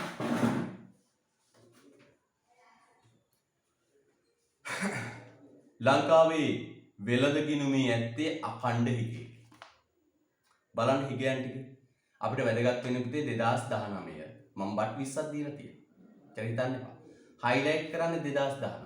මම හිතා හයිලයිට් කරලා තියෙන්නේ අඳුරු කරලා තියෙන්නේ 2019. වෙළඳ ගිණුම අපනයන ආනයන. බලන්න 2019 අපනයන 11940යි. ආනයන 19937යි. අන්න පුතේ. වෙළඳ ශේෂයක් කොට පුතේ තියන්නේ හිගයක්. ශේෂය කිව්වම අපිට මතක් වෙන්නේ මේ ශේෂ වෙච්ච ප්‍රමාණය ඉතුරු වෙච්ච ප්‍රමාණයක්. නෑ පුතේ අපේ රටේ තියෙන හිගයක්. කොච්චර හිගයිද පුතේ? US dollars millions 7997ක් හිගයි. විශාල හිගයක්. ආනයන තියෙන 11940ක්. අපනයන තියෙන 11940ක්. ආනයන තියෙන 19937. මම විශාල වෙළඳ හිගයක්. යටින් පුතේ කාලීන දෙයක් දාලා තියෙනවා. මොකක්ද? COVID-19 වසංගතය පැතිරීමත් සමග ශ්‍රී ලංකාවේ විදේශාංශයේ විශාල පසුබැසීමකට ලක්වුවද අපනයන එපීම් අපේක්ෂා කළ කාලයට පෙර නැවත යථා තත්ත්වයට පත්විය. අත්‍යවශ්‍ය නොවන ආනයන බොහොමයක් සීමා කිරීම සඳහා රජය විසින් ගන්න ලැබූ ප්‍රතිපත්ති ක්‍රියාමාර්ගවල සහ ලෝක බොරතෙල් මිල මට්ටම පැවතීම ප්‍රතිඵලයක් ලෙස ආනයන වියදම් සැලකිය යුතු ලෙස අඩුවීමක් වාර්තා කළේ. ඊළඟට ආනයන වියදම් සැලකිය යුතු ලෙස අගයක් වාර්තා කළේ. ආනයන වියදම් සැලකිය යුතු ලෙස අගයක් වාර්තා කළේ. පුතේ COVID-19 එක්ක අපේ අපනයන ආදායම සීග්‍රින් වැටුණා. හැබැයි ඒ සීග්‍රයෙන් වැටුණු එක නැවත යථා තත්ත්වයට ගන්න වැඩි කලක් ගියේ නෑ. අපේ රටේ ඇඟලුම් ශාස්ත්‍රය අපි සිහිපත් කරන්න ඕන. ඇඟලුම් ශාස්ත්‍රය සහ තේ කර්මාන්තය කියන දෙකේ නිරත වෙලා ඉඳපු අපේ ආර්ථික විරුව තමයි මේ අපනයන ශාස්ත්‍රය නැවත ගත්තේ. සමහර ගාමන්ට් වල වැඩ කරන බහුතරයකට හැකියි. හැබැයි මිනිස්සු සනීප වෙලා ඉවිල්ලා ආයි වැඩ කළා. තේවත් දලු කටන මිනිස්සයා COVID-19 ගැන නොහිතා වැඩ කරා. ඒ නිසා පුතේ අපේ අපනයන ආදායම මහා ලොකුවට වැටුනේ. ඔබට මේ සංඛ්‍යා දත්ත වලින් පේනවා. පැහැදිලිද? උතට අපේ රටේ රූපවාහිනී නාලිකාවලට ගෙනල්ලා වීරය කරන්න ඕන අර අනුන්ගේ සින්දු කියන පිස්සු ආහෙලා නෙවෙයි. උන් නෙවෙයි අපේ රටේ වීරයෝ. අන අපේ රටේ සැබෑ වීරයෝ අර ගාමන්ට් වල වැඩ කරන උදේ 7 හවස 5 නැත්නම් රෑ 10 වෙනකම් වැඩ කරන මේ මිනිස්සු තමයි අපේ රටේ ආර්ථික වීරයෝ. එහෙම නැතු අර රූපවාහිනී නාලිකාවල ඉන්න අර විකාර ඩයල් නෙවෙයි අනුන්ගේ සින්දු කියලා නටන උඩ දානේ වූ නෙවෙයි. අපේ රටේ ආර්ථික විවුව වෙන්නේ AC කාමරවල කාර්යාලවල ලගින එව්ව නෙවෙයි. තේවත් දලු කඩන ගාමන්ට් එකේ ඇඳුම් මහන අන්න අපේ රටේ සැබෑ ආර්ථික විරුව. නැතුව AC කාමරවල läගගෙන පුටුරත් කරගෙන කඩදාසි කොළ එහෙමෙහි ලියන එහෙමෙහි කරන අය නෙවෙයි. අපේ රටේ පුතේ වැටුණු අපනයන ආදායම යලි නැගිටිනවා සීග්‍රයෙන්. ඒකේ ප්‍රධානම සාධක දෙක තේ සහ ඇඟලුම්. පුතේ ඊට පස්සේ අපේ ආනයන වියදම් වල සීග්‍ර අඩුවීමක් අපි දකිනවා. පොඩ්ඩක් බලන්නකෝ. 2018 ආනයන තියෙනවා 22233 US dollars මිලියන. 22233. අපේ රටේ ආනයන වියදම් තියෙනවා 22223. හැබැයි 2020 වෙද්දී ඕක 16055ට අඩු වෙලා. අපි දකිනවා ආනයන වියදම් විශාල ලෙස අඩු වීම. ආනයන වියදම් විශාල ලෙස අඩු වීමක් අපි දකිනවා. ආනයන වියදම් විශාල ලෙස අඩු වීමක් අපි දකිනවා. ආනයන වියදම් විශාල ලෙස අඩු වීමක් අපි දකිනවා. පුතේ මේ ආනයන වියදම් විශාල ලෙස අඩු වෙන්නේ හේතුව මොකක්ද? මෙන්න මේක. අපි ආනයන සීමා කළා. මොනවද මට කියන්න පුතේ මේ කාලේ ආනයනය කරන එක තහනම් කරපු දේවල්? කහ වලින් පටන් ගත්තේ නේ. කහ. සුවඳ විලවුන් වර්ග. මෝටර රථ. වාහන නේද?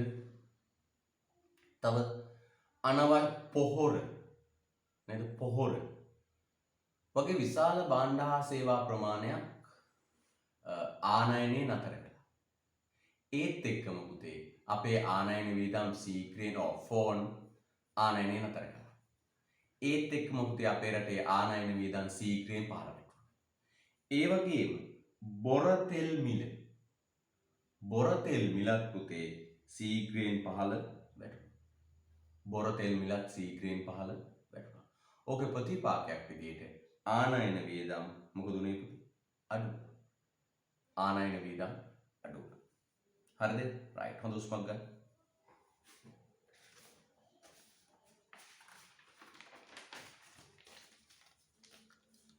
දෙවෙනි එක ගන්නවා පුතේ සේවා ගිණුම.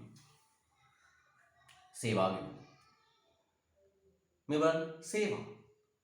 නිෂ්පාදන ක්‍රියාකාරකම් වල ප්‍රතිඵලයක් ලෙස බිහි වූ අදෘශ්‍ය සේවා ආනයන හා අපනයන මීට ඇතුළත් වේ. අදෘශ්‍ය ආනයන ඇතුළත් වේ සේවා. එනම් සාධක නොවන සේවා ආශ්‍රිත ගනුදෙනු මේවා පිළිබඳ ගනුදෙනු භාණ්ඩ වෙළඳාම් මෙන්ම දෘශ්‍යමාන නොවන බැවින් අදෘශ්‍ය වෙළඳාම ලෙස හඳුන්වනවා. මේ සේවා පේන්නේ නැහැ නේද? අපි ඉගෙන ගන්න ඕනේ භාණ්ඩ ස්පෘශ්‍ය අස්පෘශ්‍ය කියලා ඉගෙන ගන්න ඕනේ. එයා අදෘශ්‍ය වෙළඳාම ලෙස හැඳින්වෙනවා. හයිලයිට් කරන්න. අදෘශ්‍ය වෙළඳාම. අදෘශ්‍ය වෙළඳාම ලෙස හැඳින්වෙනවා. අදෘශ්‍ය වෙළඳාම ලෙස හැඳින්වෙනවා. හරිද? අදෘශ්‍ය වෙළඳාම ලෙස හඳුන්වනු ලැබේ. මොකද පුතේ මේ අදෘශ්‍ය වෙළඳාම කියන්නේ? සේවා වෙළඳාම. එහෙනම් පුතේ බලන්න සේවා වෙළඳාම. එහෙනම් මෙන්න සේවා ගිණුමේ ශේෂය හොයන්නේ මෙහෙම. සේවා ගිණුමේ ශේෂය. සේවා ගිණුමේ ශේෂය. සේවා ගිණුමේ ශේෂය සමානයි. සේවා අපනයන ලැබී. සේවා අපනයන ලැබී. අඩු කරනවා. සේවා ආනයන ගෙවි. සේවා ආනයන ලස්සන ලේල කොට කරා. ලස්සන ලේල කොට කරා.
right.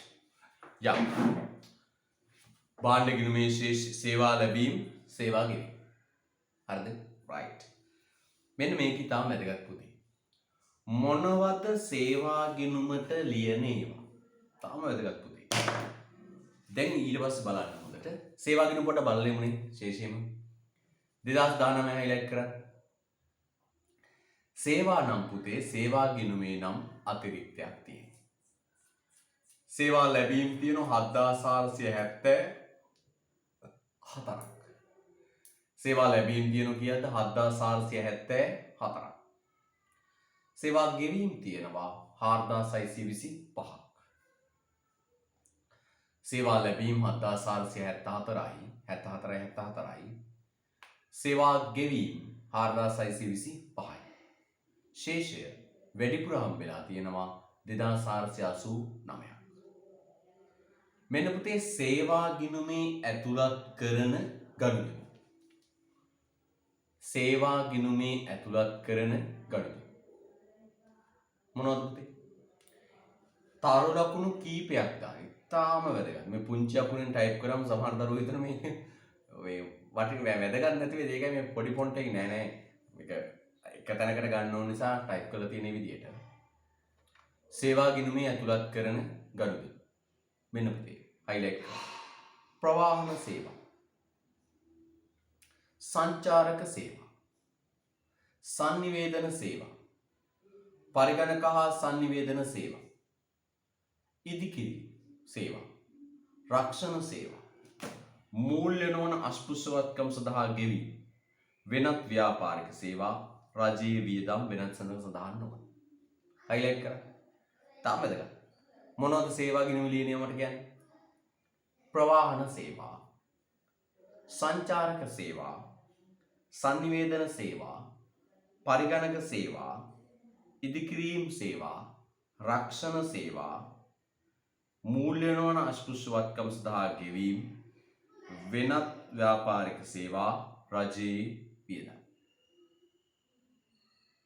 පැහැදිලිද? රජයේ වියදම්. එනම් බලන්න පුතේ හොඳට සේවා ගිණුමේ ඇතුළත් කරනු ලබන ගනුදෙනු. මොනවද? ප්‍රවාහන සේවා, සංචාරක සේවා, sannivedana සේවා, පරිගණක හා sannivedana සේවා, ඉදිකිරීම් සේවා, රක්ෂණ සේවා, මූල්‍ය නොවන අස්පෘශ්‍යවත්කම් සඳහා ගෙවීම, වෙනත් ව්‍යාපාරික සේවා, රජයේ වියදම්. හරිද? right. හොඳයි. දැන් යම් පුතේ ඊට පස්සේ ප්‍රාථමික ආදායම් ගිණුම. ඇත්තටම පුතේ ප්‍රාථමික ආදායම් කියලා කියන්නේ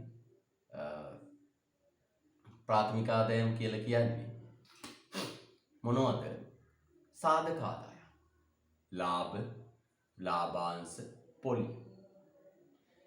අපේ සාධක විදේශවල තියෙනවා. ශ්‍රී ලාංකිකයන් සතු සාධක විදේශවල තියෙනවා. ඒ වෙනුවට ඒවට අපේ රටට සාධක ආදායම් ලැබෙනවා. විදේශිකයන්ගේ සාධක අපේ රටේ තියෙනවා. ඒ වෙනුවෙන් අපි විදේශිකයන්ට සාධක ආදායම් ගෙවනවා.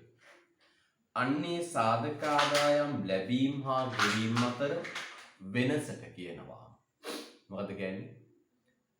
ප්‍රාථමික ආදායම් ගිණුමේ ශේෂය කියලා. බලන්න මොකක්ද?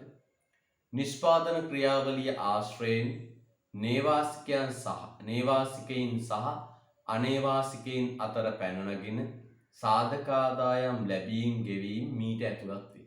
highlight කරන්න. සාධක ආදායම් ලැබීම් ගෙවීම් මීට ඇතුළත් වේ.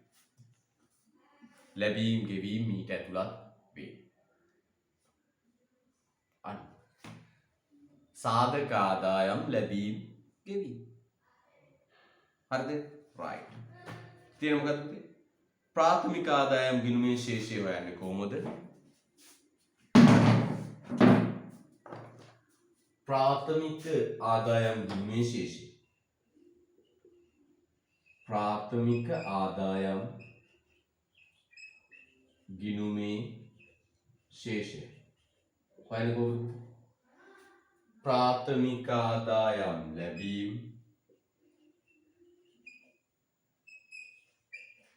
प्राथमिक आदायम ලැබීම් අඩු කරනවා පුතේ. प्राथमिक आदायम ගෙවීම. प्राथमिक आदायम ගෙවීම. ලස්සන කොට කරන්න. ප්‍රාථමික ආදායම් ලැබීම් අඩු කරනවා ප්‍රාථමික ආදායම් ගෙවීම. සංසන්දනය කරන්නකෝ 2019 දත්ත.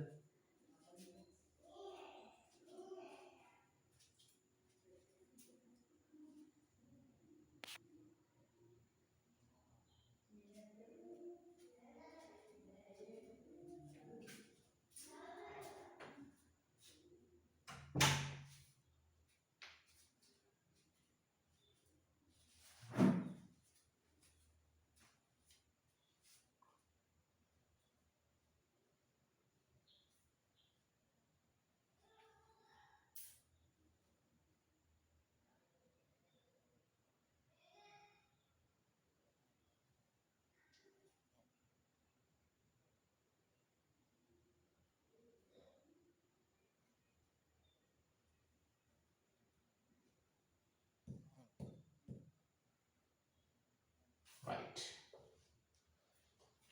පුතේ ප්‍රාථමික ආදායම් යටතට වැටෙන්නේ මොනවාද? ප්‍රාථමික ආදායම් යටතට වැටෙන්නේ මොනවද කියලා ඔන්න තියෙනවා. පළවෙනි එක තියෙන මොකක්ද?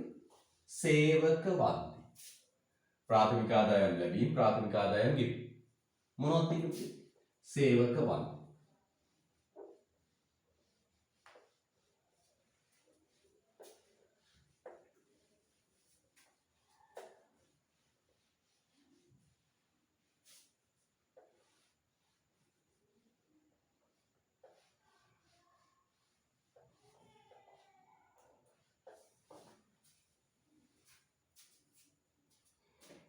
සේවක වන්දි.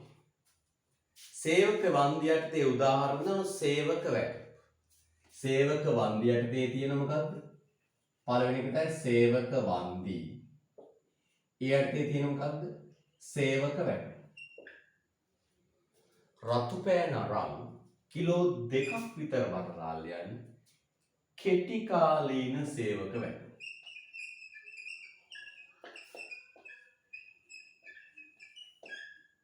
කෙටි කාලීන සේවක වැටුප්.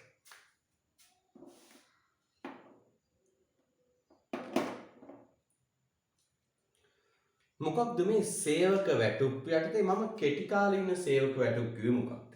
මෙන්න මේක ඇත්තේ. පුතේ කෙටි කාලීන සේවක වැටුප් කිව්වේ මේක. මේ අපේ වරායට එනවා නාවික යාත්‍රා. මේ නාවික යාත්‍රාවම පුතේ ඒ නැවේ ඉන්න කාර්ය මණ්ඩලය නාවික යාත්‍රාව නතර කරලා ගොඩබිමට එනවා. හරිද? නාවික යාත්‍රාව නතර කරලා ගොඩබිමට එනවා.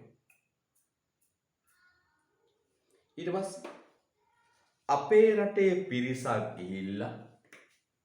අපේ රටේ පිරිසක් ගිහිල්ලා ඒකේ නඩත්තු කටයුතු පිරිසිදු කිරීම කටයුතු කරනවා. මෙන්න අපේ රටේ ආවා නැවක්. මේ නැවේ කාර්ය මණ්ඩලය ගොඩබිමට එනවා. නැවේ කාර්ය මණ්ඩලය ගොඩබිමට එනවා. අපේ රටේ පිරිසක් ගිහිල්ලා මේ නාවික යාත්‍රාවේ පිරිසිදු කිරීම කටයුතු නඩත්තු කිරීම නේද? පොඩි පොඩි රෙපෙයාර් ඒව කරනවා. අන්න ඒ අය වෙනුවෙන් ගෙවනවා වැටුප. අන්න ඒ වැටුප තමයි පුතේ ප්‍රාථමික ආදායම් යටතේ සේවක වැටුප කියලා තියෙන්නේ. පටල ගන්න එපා. ඉස්සරහා තව තැනක වැටුප් වෙනවා. පටල ගන්න එපා. මොකද්ද මෙතන සේවක වැටුප් කියන්නේ? මෙන්න මේ කෙටි කාලීන සේවක වැටුප්. මම උදාහරණයක් කියන්නම්. නාවික යාත්‍රා අපේ වරායට ආවම හරි නාවික යාත්‍රා අපේ වරායට ආවම ඒ නාවික යාත්‍රාව නැංගුරම්ලාලා ඒ සේවක මණ්ඩලයේ කාර්ය මණ්ඩලයේ ගොඩබිමට ඇවිල්ලා විවේක ගන්නවා. හරිද? විවේක ගන්න. ඒතර අපේ රටේ කණ්ඩායමක් ගිහිල්ලා ඒවට සංවිධානය වෙච්ච සමාගම් කුඩා සමාගම් වරාය ආශ්‍රිතව තියෙනවා. ගිහිල්ලා මේ වරාය මේ නැව ක්ලීන් කරනවා. වරාය ක්ලීන් කරනවා.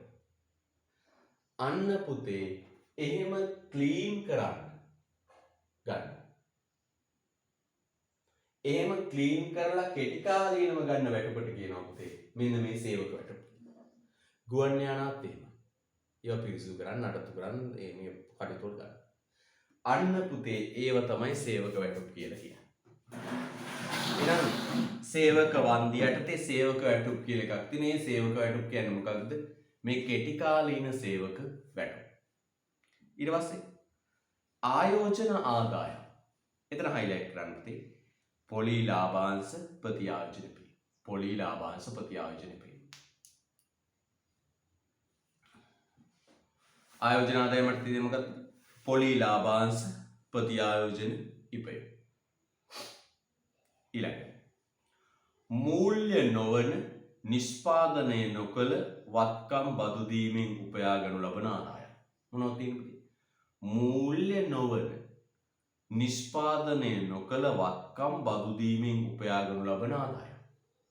මූල්‍ය නොවන නිෂ්පාදනය නොකළ වත්කම් බදු දීමෙන් උපයා ගනු ලබන ආදායම්. මෙන්න මේවා පුතේ මොනවද? බදු කුලී, පුරස්කාර, සන්නම්, ස්වාධිකාර, වරලක් බලපත්‍ර, කීර්තිනාම. ඔන්න ඕව වෙනුවෙන් ලැබෙන ආදායම් ප්‍රාථමික ආදායම් වෙනුවෙන් කියන්නේ. මොනවද ආයි කියන්නේ? බදු කුලී, පුරස්කාර, සන්නම්, ස්වාධිකාර, වරලක් බලපත්‍ර, කීර්තිනාම ඕව වෙනුවෙන් ලැබෙන ආදායම් කියන්නේ පුතේ ප්‍රාථමික ආදායම්. එහෙනම් ප්‍රාථමික ආදායම් වෙනුවෙන් ලියන්නේ මොනවද පුතේ? සේවක වන්දි. ඒ යටතේ තියෙනවා සේවක වැටුප්. මොන සේවක වැටුප්ද? මෙන්න මේ කෙටි කාලීන සේවක වැටුප්. සතියේ දෙකේ ජොබ්ස් කරලා ගන්න වැටුප්ස්. ඊළඟ ආයෝජන ආදායම් කියන්නේ පොලි ලාභාංශ ප්‍රතිආයෝජන. මූල්‍ය නොවන නිෂ්පාදනය නොකළ වත්කම් බදු දීමෙන් උපයා ගන්න ලබන ආදායම් කියන්නේ බදු කුලී, පුරස්කාර, සන්නම්, ස්වාධිකාර, වරලක් බලපත්‍ර, කීර්තිනාම. ඔන්න. තේරුණාද පුතේ? right. Yeah. द्वितीयक आदायम गिनु. द्वितीयक आदायम गिनु. පුතේ द्वितीयक ආදායම් කියන්නේ සංක්‍රාම. ඒක පාර්ශවීයව ලැබෙන මුදල්. ආධාරණය. පුතේ සංක්‍රාම කොටස් දෙකකට බෙදෙනවා. බලන්න කියනවා නේවාසිකයින් හා අනේවාසිකයින් අතර සිදුවන රාජ්‍ය හා පෞද්ගලික සියලුම ජංගම ස්වරූපයේ සංක්‍රාම මෙහි ඇතුළත් කෙරේ. හයිලයිට් කරන්න. ජංගම ස්වරූපයේ සංක්‍රාම මෙහි ඇතුළත් කෙරේ. ජංගම ස්වරූපයේ සංක්‍රාම මෙහි ඇතුළත් කෙරේ. සියලුම ජංගම ස්වරූපයේ සංක්‍රාම මෙහි ඇතුළත් කෙරේ.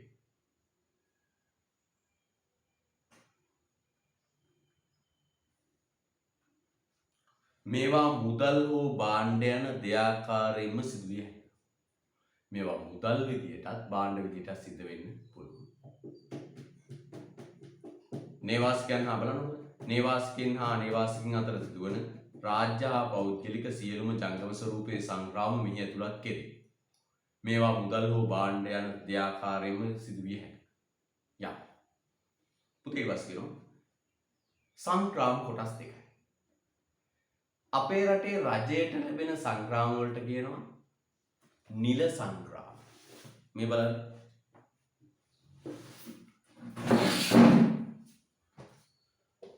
සංග්‍රාම ප්‍රාථමික ආදායම් ද්විතීයික ආදායම් කිව්වේ සංග්‍රාම වලට. ද්විතීයික ආදායම් කිව්වේ සංග්‍රාම වලට. බලන්න හොඳට. ද්විතීයික ආදායම් කිව්වේ සංග්‍රාම වලට.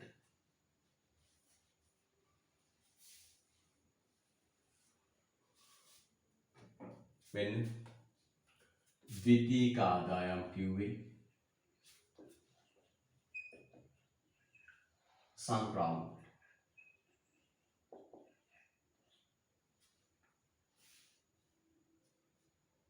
ද්විතීයික ආදායම් කිව්වේ සංග්‍රාම වලට. මේ සංග්‍රාම ප්‍රධාන කොටස් දෙකයි. මොකක්ද? පෞද්ගලික සංග්‍රාම අනිත් එක නිල සංග්‍රාම. පෞද්ගලික සංග්‍රාම අනිත් එක මොකක්ද පුතේ? නිල සංග්‍රාම.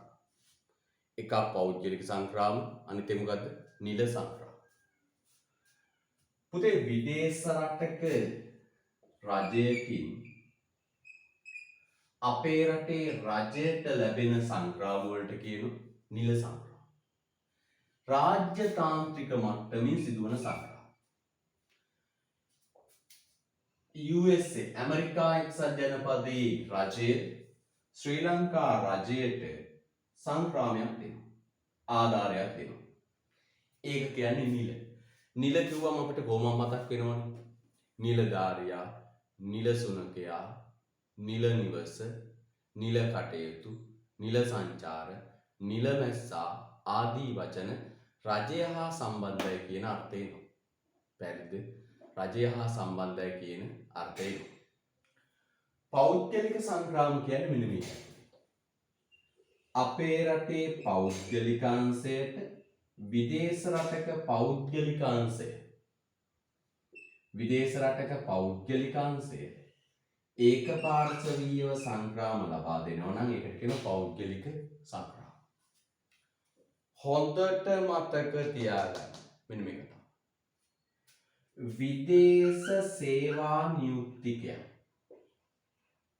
විදේශ සේවා නියුක්තිකයන් හම්බ කරන වැටුප් අපේ රටට එවනවනේ. ඒ එවන වැටුප් ලියන්නේ මොන සංග්‍රාමයටද? පෞද්ගලික සංග්‍රාම යටතේ. ඒත් ඒකපාර්ශ්වයෙන් විදේශ රටක ගිහිල්ලා හම්බ කරලා අපේ රට සල්ලි වුණා.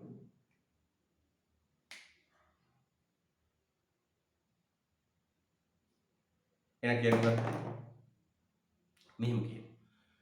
විදේශගත වෙලා ඉන්න පුද්ගලයෝ අපි කියනවා විදේශ සේවා නියුක්තිකයෝ. ඒ රටවල් වල ඉඳන් හම්බ කරන මුදල් අපේ රටට එවනවා. ඒකට මොනවද කියනවා? විදේශ සේවා නියුක්ති ප්‍රේෂණ. අන්නේ විදේශ සේවා නියුක්තිකයන්ගේ ප්‍රේෂණ අපි සටහන් කරන්නේ මොන ගිණුමේද පුතේ? ද්විතීක ආදායම් ගිණුමේ පෞද්ගලික සංග්‍රාම යටතේ.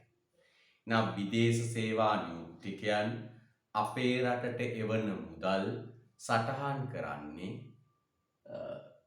පෞද්ගලික සංග්‍රාම යටතේ.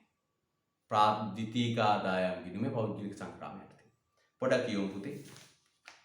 නේවාසිකයින් හා අනේවාසිකයින් උඩ ඉඳලම කියමු. නේවාසිකයින් හා අනේවාසිකයින් අතර සිදුවන රාජ්‍ය හා පෞද්ගලික සියලුම ජංගම ස්වරූපයේ සංග්‍රාම මෙහි ඇතුළත් වේ. නේවාසිකයින් හා අනේවාසිකයින් අතර සිදුවන රාජ්‍ය හා පෞද්ගලික සියලුම ජංගම ස්වරූපයේ සංග්‍රාම මෙහි ඇතුළත් වේ. මේවා මුදල් හෝ භාණ්ඩ යන දෙආකාරයෙන්ම සිදුවිය හැකියි. මේවා මුදල් හා භාණ්ඩ යන දෙආකාරයෙන්ම සිදුවිය හැකියි. මේවා මුදල් හා භාණ්ඩ යන දෙආකාරයෙන්ම සිදුවිය හැකියි. හරිද? මුදල් හා භාණ්ඩ යන දෙආකාරයෙන්ම සිදුවිය හැකියි. යා. මේවා මුදල් හා භාණ්ඩ යන දෙආකාරයෙන්ම සිදුවිය හැකියි. හොඳයි. ද්විතීක ආදායම් වර්ග දෙකකි. ද්විතීක ආදායම් කියන තැන උඩින් ලියන්න සංක්‍රාම. ද්විතීක ආදායම් කියන්නේ සංක්‍රාම වලට, ආධාර වලට. නේ ඒකපාර්ශවීය නේවට. පෞද්ගලික වර්තන සංක්‍රාම. මොකද්ද පෞද්ගලික වර්තන සංක්‍රාම කියන්නේ? පෞද්ගලික මට්ටමින් සිදුවන ජංගම සංක්‍රාම. පුතේ පෞද්ගලික මට්ටමින් සිදුවන ජංගම සංක්‍රාම වලට උදාහරණයක් ලියලා තියෙන මොකද්ද? විදේශ සේවා නියුක්තිකයන් මෙරටට එවන ප්‍රේෂණ. ගතින් විදේශ සේවා නියුක්තිකයන් මෙරටට එවන ප්‍රේෂණ. හයිලයිට් කරන්න පේන්නේ නැති වෙන හතර පස්සරයක් ඉතාම වැදගත්. අන්න විදේශ සේවා නියුක්තිකයෝ මේ රටට එවන සල්ලි ලියන්නේ කොහෙද? විදේශ සේවා නියුක්තිකයන්ගේ ප්‍රේෂණ ලියන්නේ කොතනද? විදේශයේ මේ පෞද්ගලික සංග්‍රාම යටතේ. දෙක නිල වර්තන සංග්‍රාම. නිල වර්තන සංග්‍රාම. මොනවද නිල වර්තන සංග්‍රාම කියන්නේ? රාජ්‍යතාන්ත්‍රික මට්ටමින් සිදුවන ජංගම සංග්‍රාම. රාජ්‍යතාන්ත්‍රික මට්ටමින් සිදුවන ජංගම සංග්‍රාම. මොනවද උදාහරණ? ඇමරිකානු රජය ශ්‍රී ලංකා රජයට ලබා දෙන ගංවතුර ආධාර. ඇමරිකානු රජය ශ්‍රී ලංකා රජයට ලබා දෙන ගංවතුර ආධාර. අන්න එක රජයක් තවත් රජයකට ලබා දෙන සංග්‍රාම. සංග්‍රාම ලැබීම හා ගෙවීම අතර වෙනස ද්විතීයික ආදායම් ගිණුමේ ශේෂය වේ. එය පහත පරිදි ගණනය කළ හැකියි. එය පහත පරිදි ගණනය කළ හැකියි. මෙන්න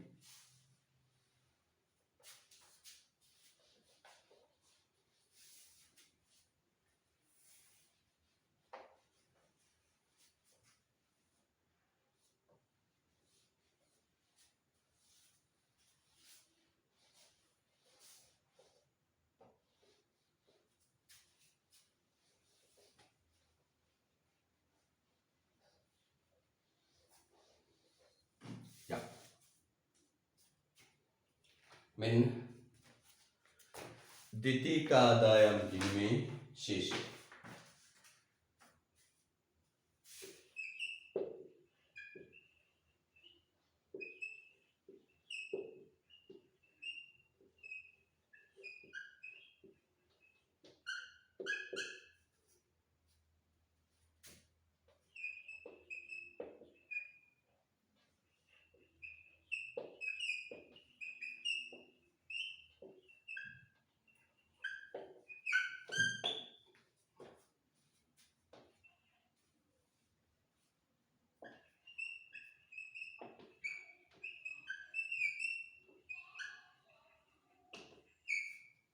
right last that.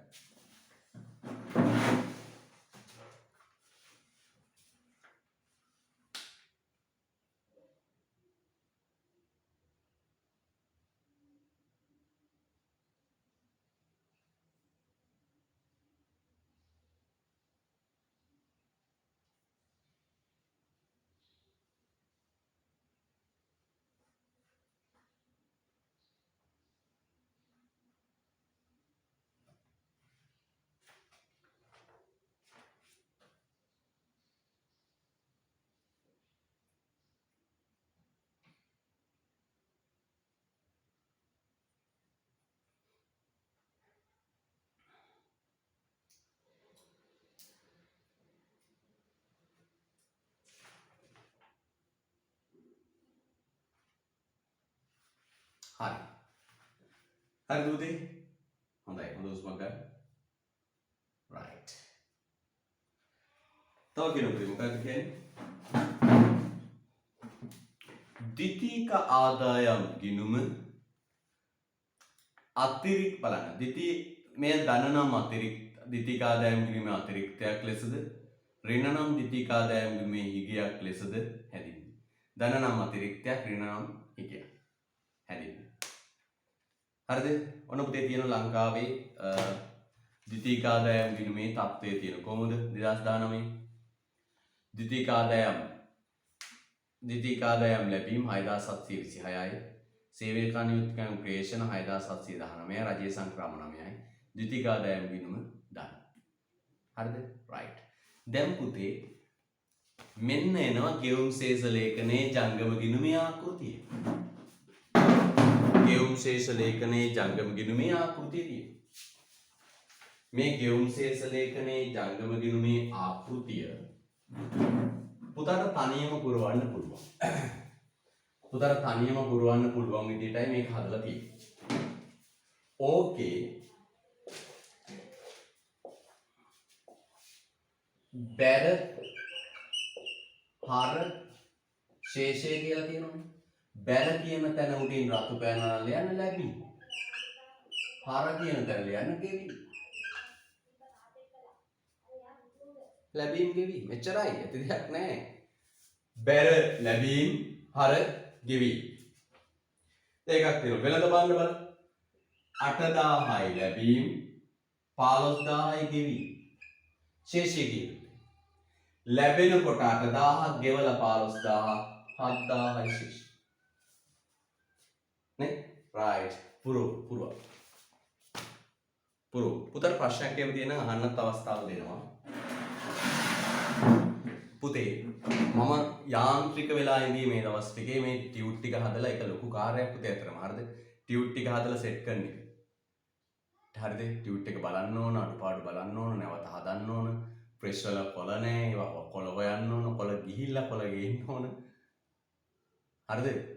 හරි ප්‍රශ්නයක්. එතකොට පුතේ මේ දවස්වල මම යාන්ත්‍රික වෙලා ඉඳී. සමහර රෑ 2යි 3යි නිදා ගන්නකොට වීඩියෝ ටික අප්ලෝඩ් කරලා එඩිට් කරලා පුතේ ඔබට ප්‍රශ්න තියෙන ඒවා විසඳ ගන්න කාලයක් ලැබෙනවා මේ ඉරිදයින් පස්සේ. කෙලින්ම දුරකථන ඇමතුමක් කළා අරගෙන ප්‍රශ්න අහන්න පුළුවන්. මේ ඉරිදයින් පස්සේ මම ඔබ වෙනුවෙන්ම කාලය වෙන් කරනවා. නිවසට වෙලා ඉන්නේ ඇත්තටම ඉස්කෝලක් නැහැ.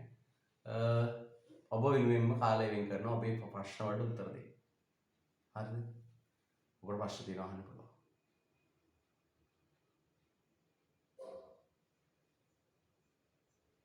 ඉක්මන් කරන්න.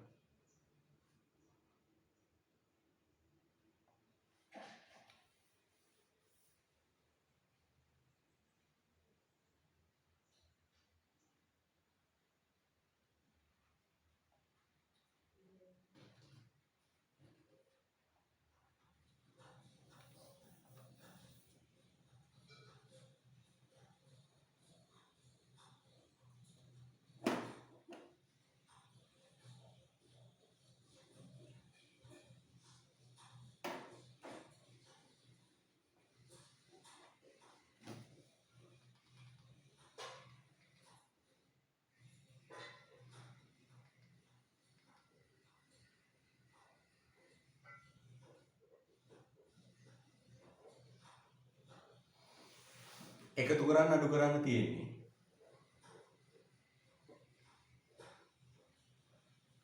අන්තිම ශේෂය එන ගාන මම කියන්න. ඒතර ඔබට හරිද කියලා අන්තිමට එන්නේ ඍණ 500.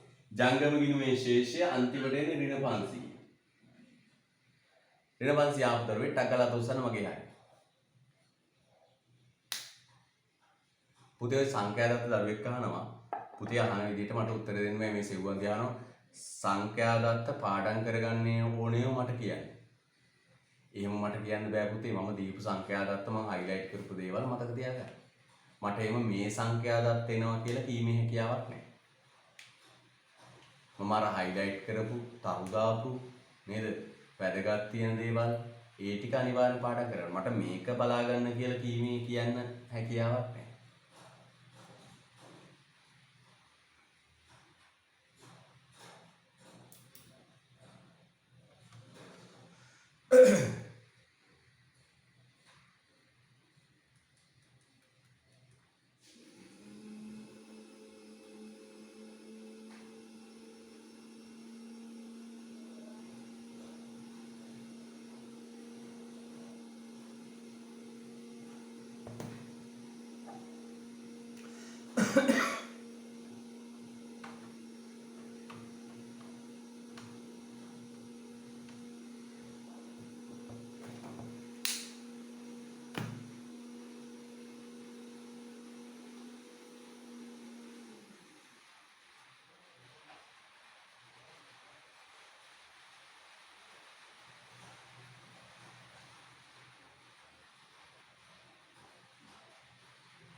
ඍණ 500 ආවම hands up.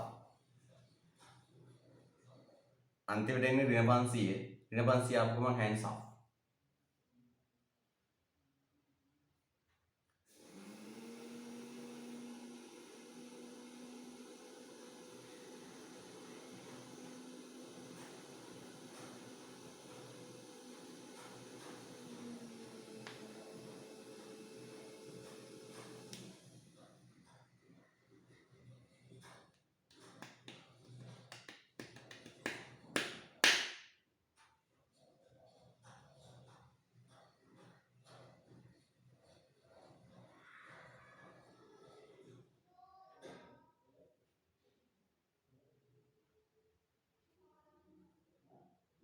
Right.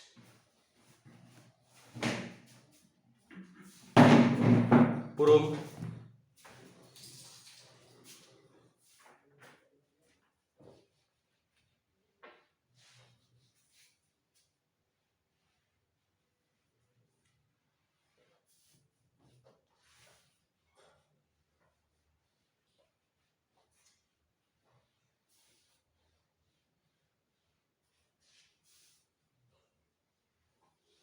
M.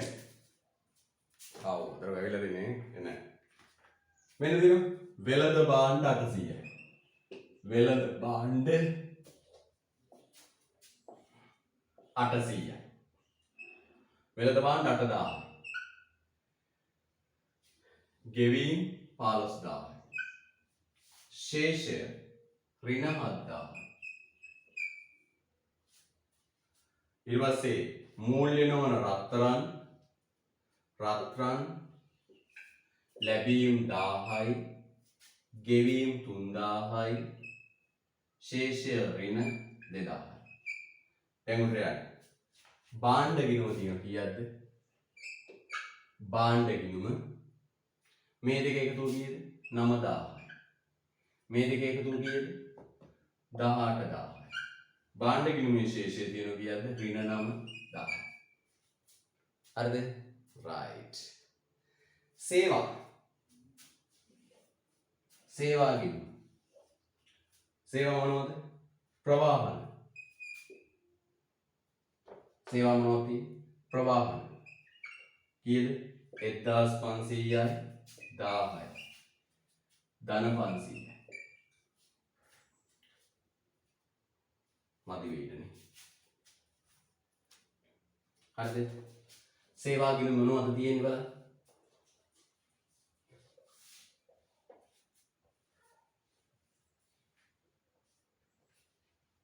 සේවා ගිණුම මොනවද තියෙන්නේ? මෙන්න සේවා ප්‍රවාහන 1500යි 1000යි ධන 500යි. සංචාරක 2000යි 500යි 1500යි ධන. ඉදිකිරි 1000යි 800යි ධන 200යි. ජීවිත රක්ෂණ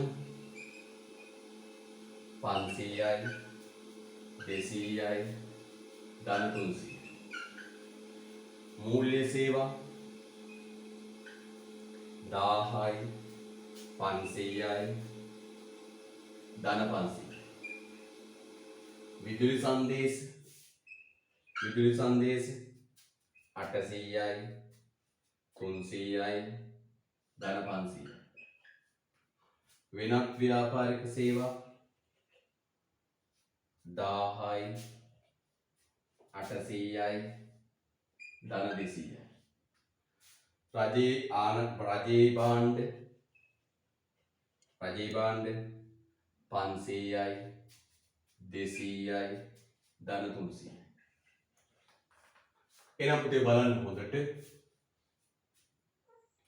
සේවා ගිණුමේ ශේෂය. සේවා ගිණුම ලැබීම් කීයද? මේ ටික එකතුව තියෙන කීයක්ද? 8300යි. මේ ටික එකතුව තියෙන 8300යි. මේ ටික එකතුව තියෙන 4300යි. ශේෂය කීයද? 4000. ඔය ටිකේ උඩ එකතු වෙනවා භාණ්ඩ හා සේවා ගිණුම. භාණ්ඩ සේවා ගිණුම කීයද? 8300යි 9700යි එනවා කීයද? 17300යි. ගෙවීම් ටිකේ තියෙනවා 4300යි 18000යි 22300. ශේෂය නෝ කීයක්ද? 5000. හරි නේද? පැටව අන්න හොඳයි.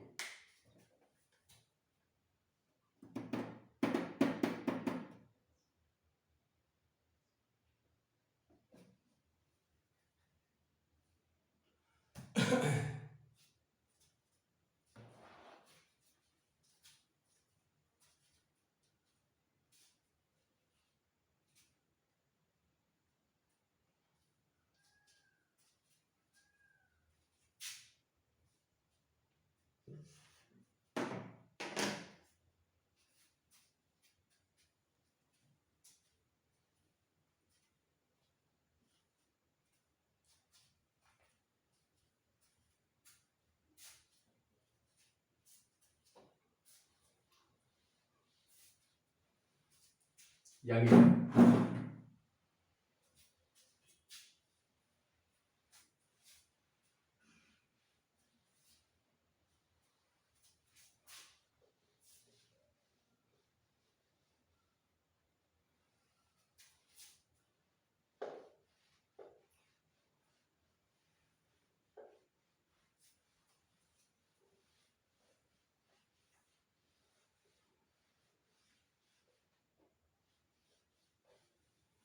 යා එවස්පති සේවක වැටු කීයද? සේවක වැටු 100යි 600යි. ශේෂය කීයද? ඍණ 500යි. ආයෝජන ආදායම් 2000යි 5000යි කීයද? ඍණ 3000යි. උඩට දාන්න. දෙකේනෝ ප්‍රාථමික ආදායම් ගිණුම 2100යි. මේ දෙකේ එකතුව 2100යි ඍණ 5600යි. ශේෂය කීයද? 3500. 3500යි ඍණ.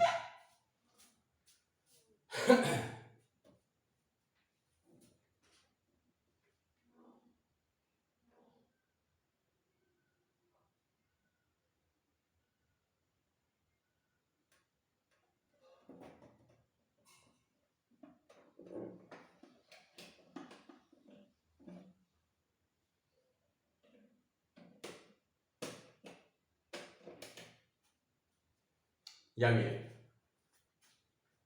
නිල සංක්‍රාම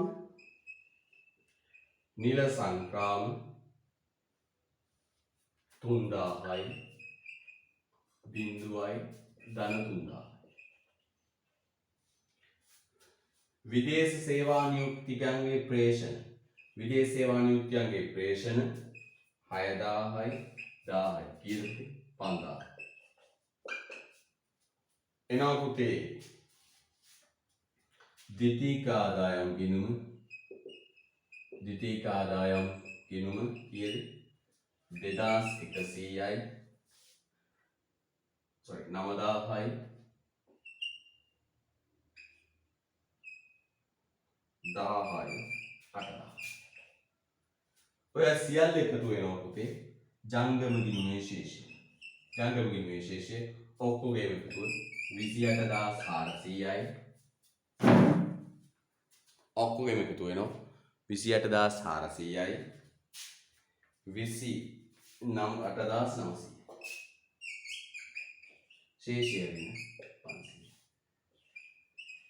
මේ වගු සම්බන්ධයෙන් ගැටලුවක් තියෙනවා නම් මම මේකේ පුරවන ලද ඡායාරූපයක් ඉන්ටර්වල් එකේ ඇතුළත් කරනවා ගෲප් එකට. WhatsApp ගෲප් එකට දානවා. හරිද? WhatsApp ගෲප් එකට දානවා.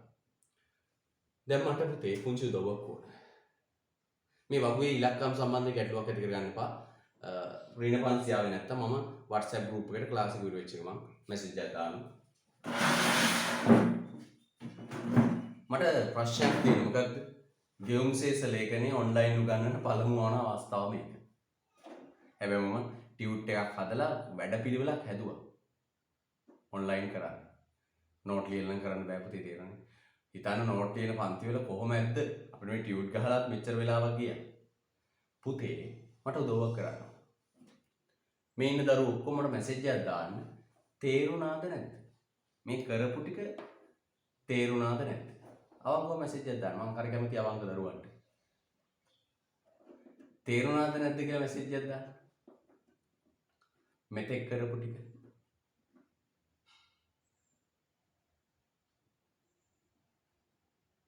තේරුණාද නැද්ද කියලා මැසේජ් එකක් දාන්න.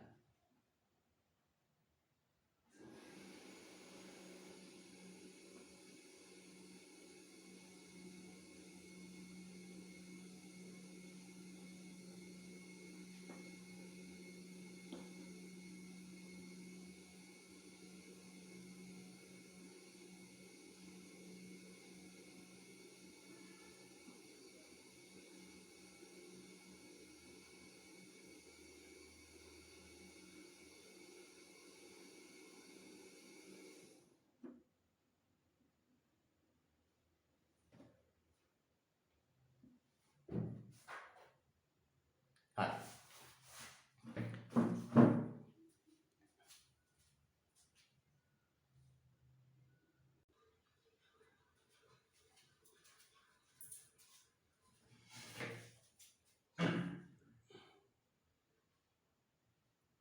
හරි.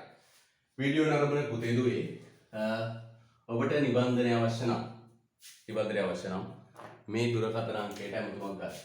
071 560 5134 මේකට